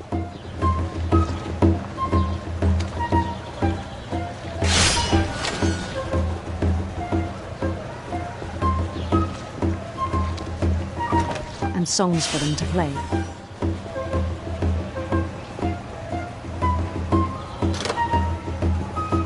He talked about starting a band.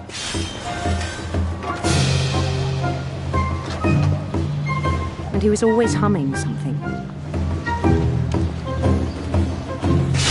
Every day his imagination grew stronger.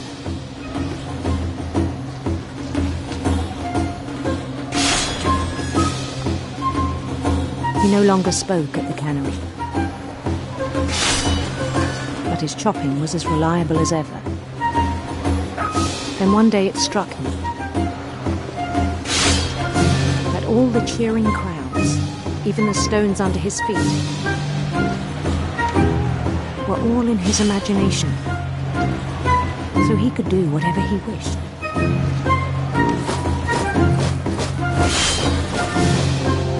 He held an election for mayor, and he won. They begged him to stay, but his mind was already wandering. It became a game for him.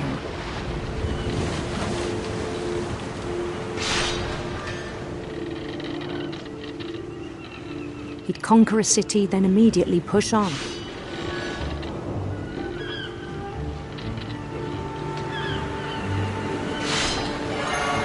New Louisville.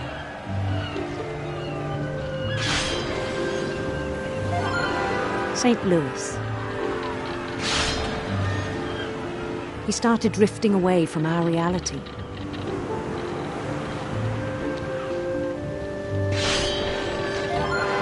Minneapolis, until one day he forgot to go home from the cannery. Even as his mother pleaded with him, part of Lewis kept sailing on.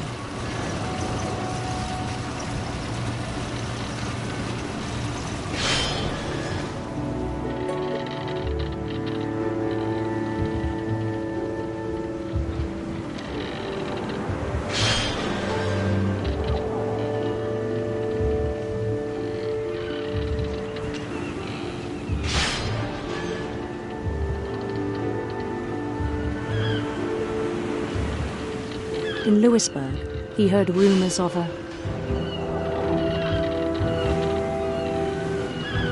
handsome queen.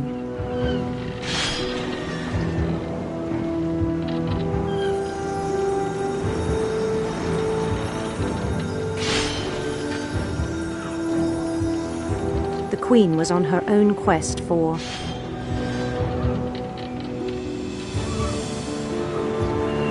sinister serpents.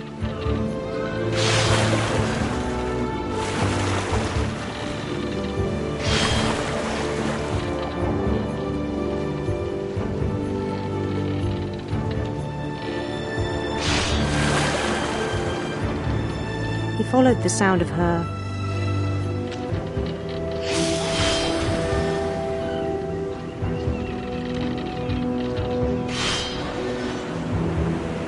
electric sitar.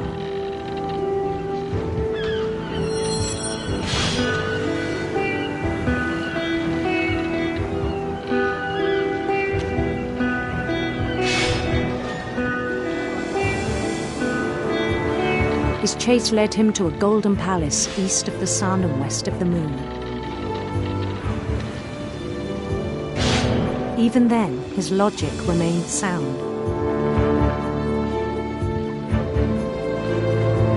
He knew the world was all in his imagination.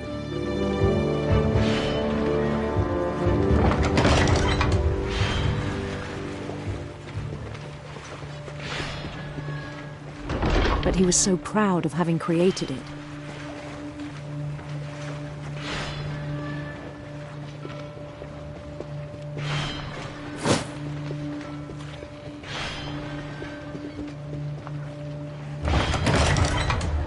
In his own eyes, he'd become something greater than a king.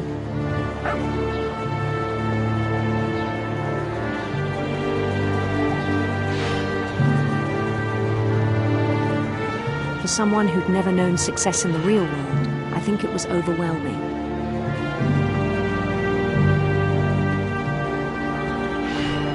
And then it struck him that the real Lewis was not the one chopping salmon, but the one climbing the steps of a golden palace.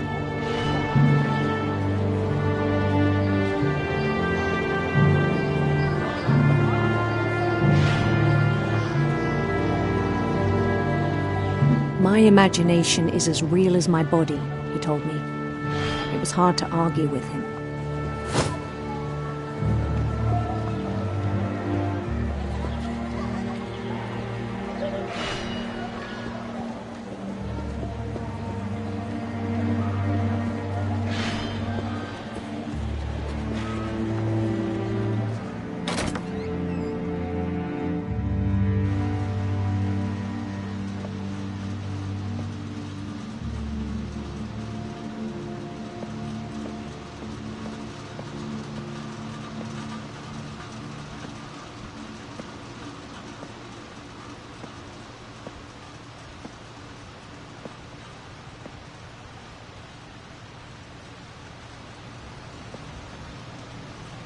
Began to forget the world we know.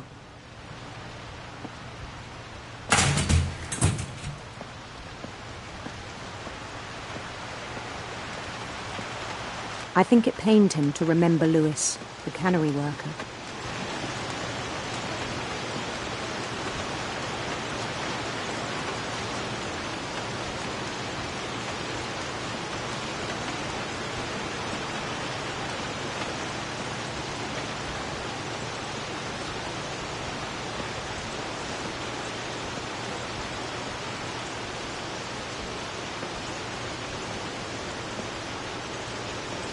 He began to despise the man with a royal contempt.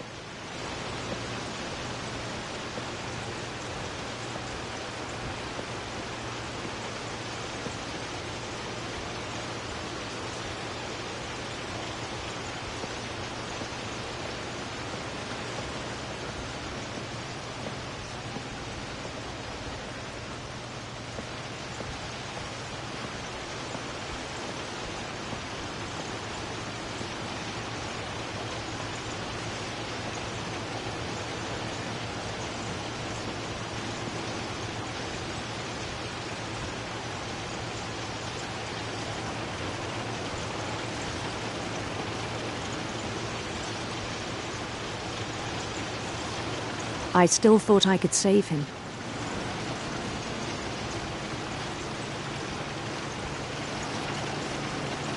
Even after he said he was being crowned king over all the lands of wonder.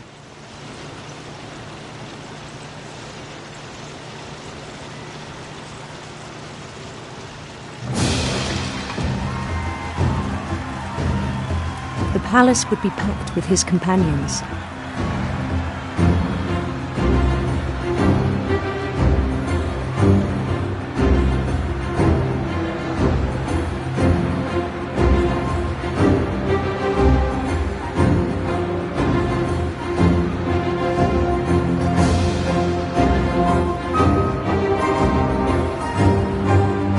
Including the wise Calico who'd insisted on advising me.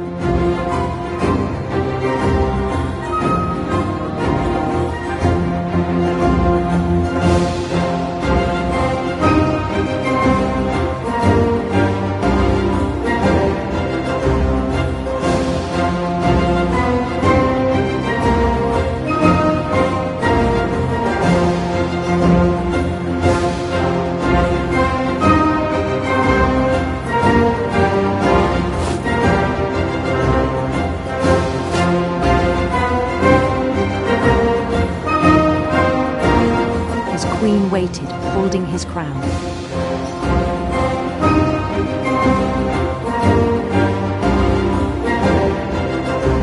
There was only one thing left to do.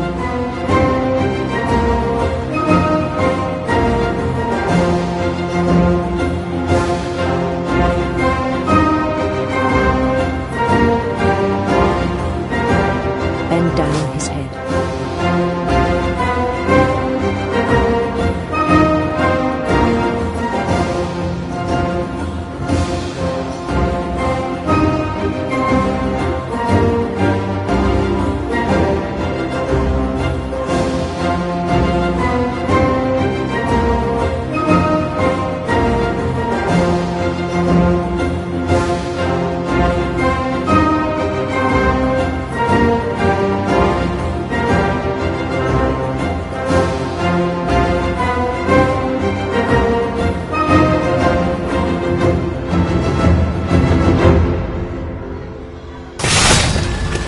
I think you know. Mrs. Finch, your son was a kind man who will be missed by all of us who knew him.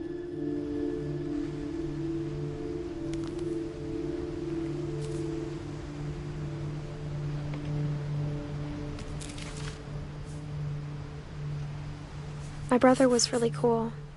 I wish you could have met him.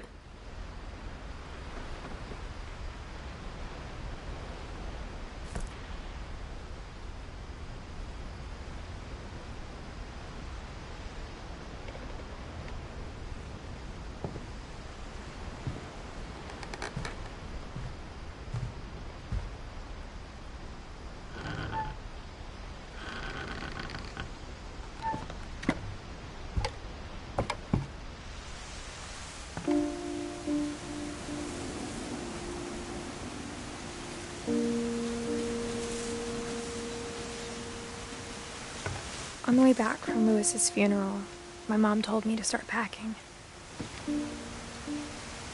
She waited until the day before we left to tell Edie. I'm not sure if she wanted to make it easier or harder.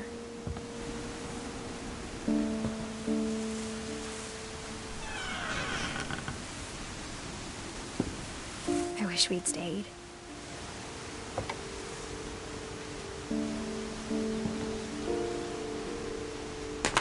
But I understand why we left.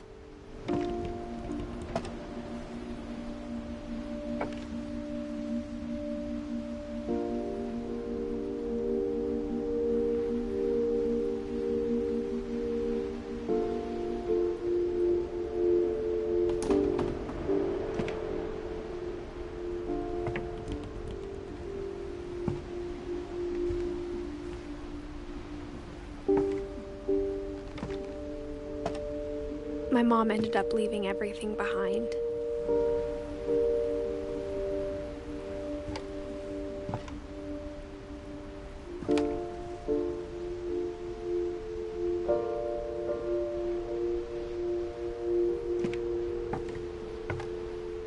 What happened that night had been coming for a long time. Maybe it should have come sooner.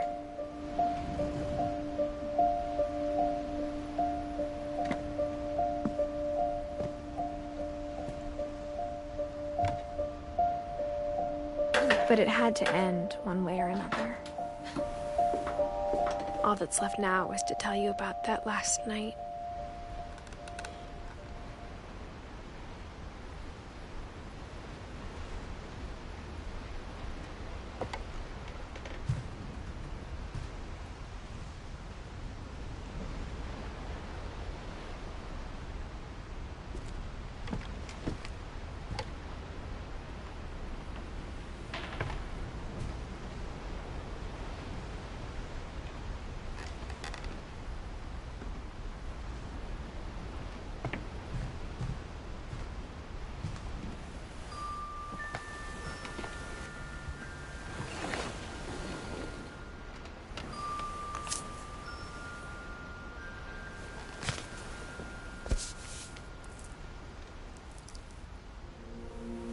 That whole last day, Edie just watched us pack and didn't say a word. Until supper, when she raised her glass and said, "To our final night together, and all our final nights apart." Grandma, you know what I said about alcohol. Some of your medications are very Edith, specific. I left a present for you in the hallway. Why don't you go open it? The grown-ups have to argue now. I'm sorry, you're right. We're all leaving tomorrow. Let's just enjoy our last... I'm not leaving. Edith, you're excused.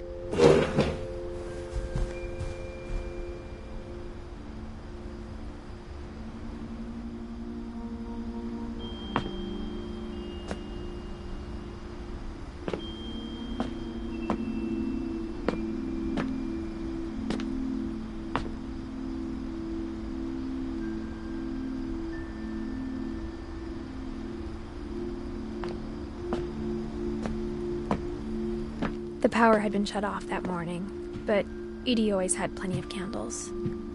When my mom sealed the library, I don't think she knew about the other entrance.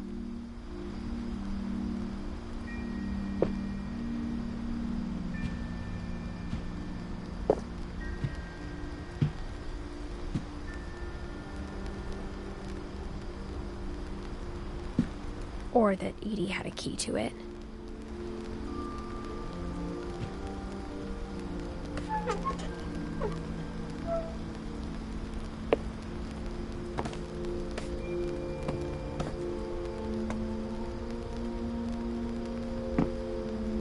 The thing you're afraid of isn't going to end when you leave the house. Edith has a right to know these stories. My children are dead because of your stories. I think it's best if Edith and I leave tonight.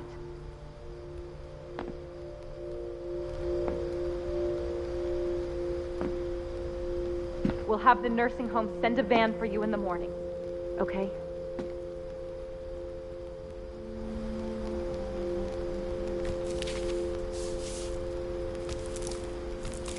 Dear Edith, there's so many stories I wish I could tell you, but there's only time for one. This is about what happened on the night you were born. That night, the tide went way, way out.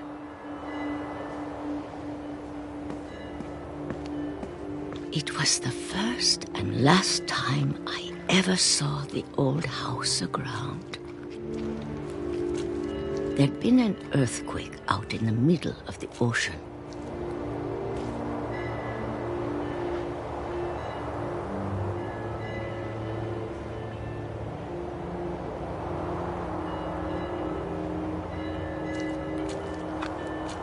They called it the lowest tide in 1,000 years.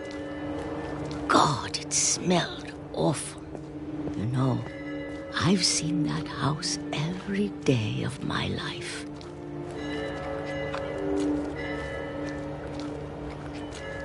But I never thought I'd go back to it. When the fog rolled in, I lost my way.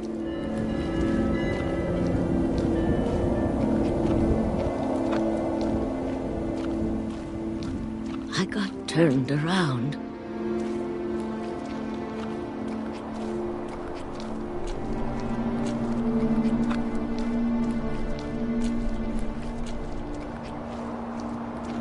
For a while, I wondered.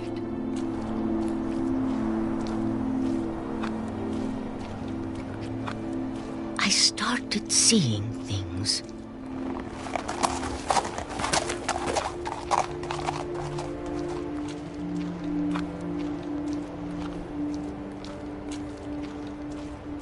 Things I'd forgotten had ever existed.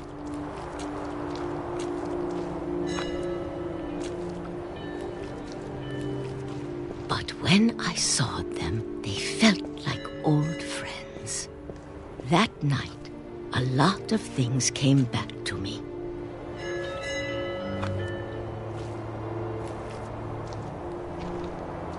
Or maybe I came back to them.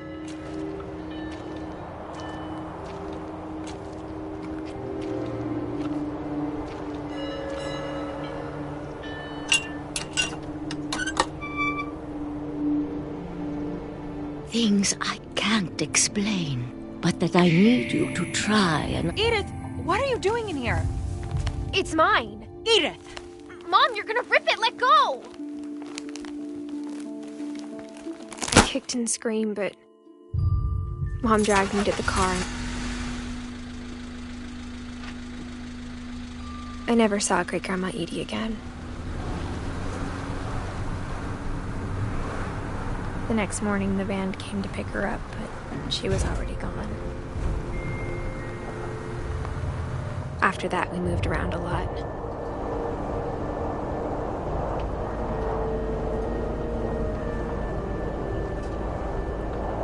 We both tried to make the best of it.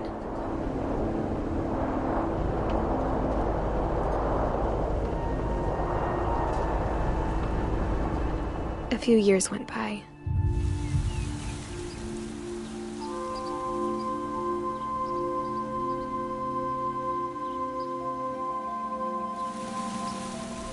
My mom didn't like to talk about it,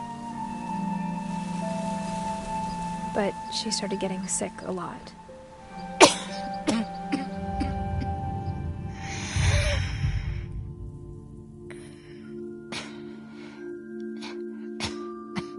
She got better for a while, and then she didn't. And then I was alone. The last Finch left alive.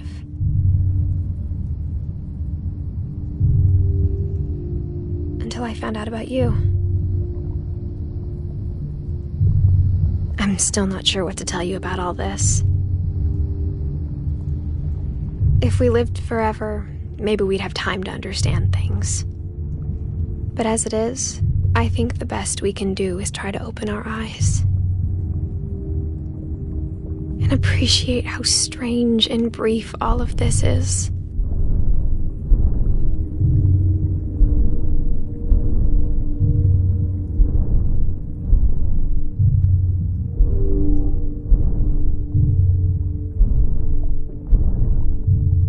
This journal was supposed to be for you.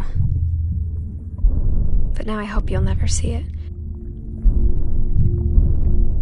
I just want to meet you and tell you all these stories myself.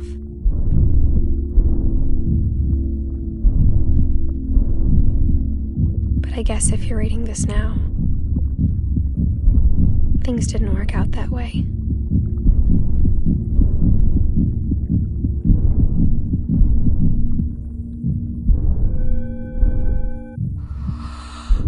This is where your story begins. I'm sorry I won't be there to see it. It's a lot to ask, but I don't want you to be sad that I'm gone. I want you to be amazed that any of us ever had a chance to be here at all. Good luck.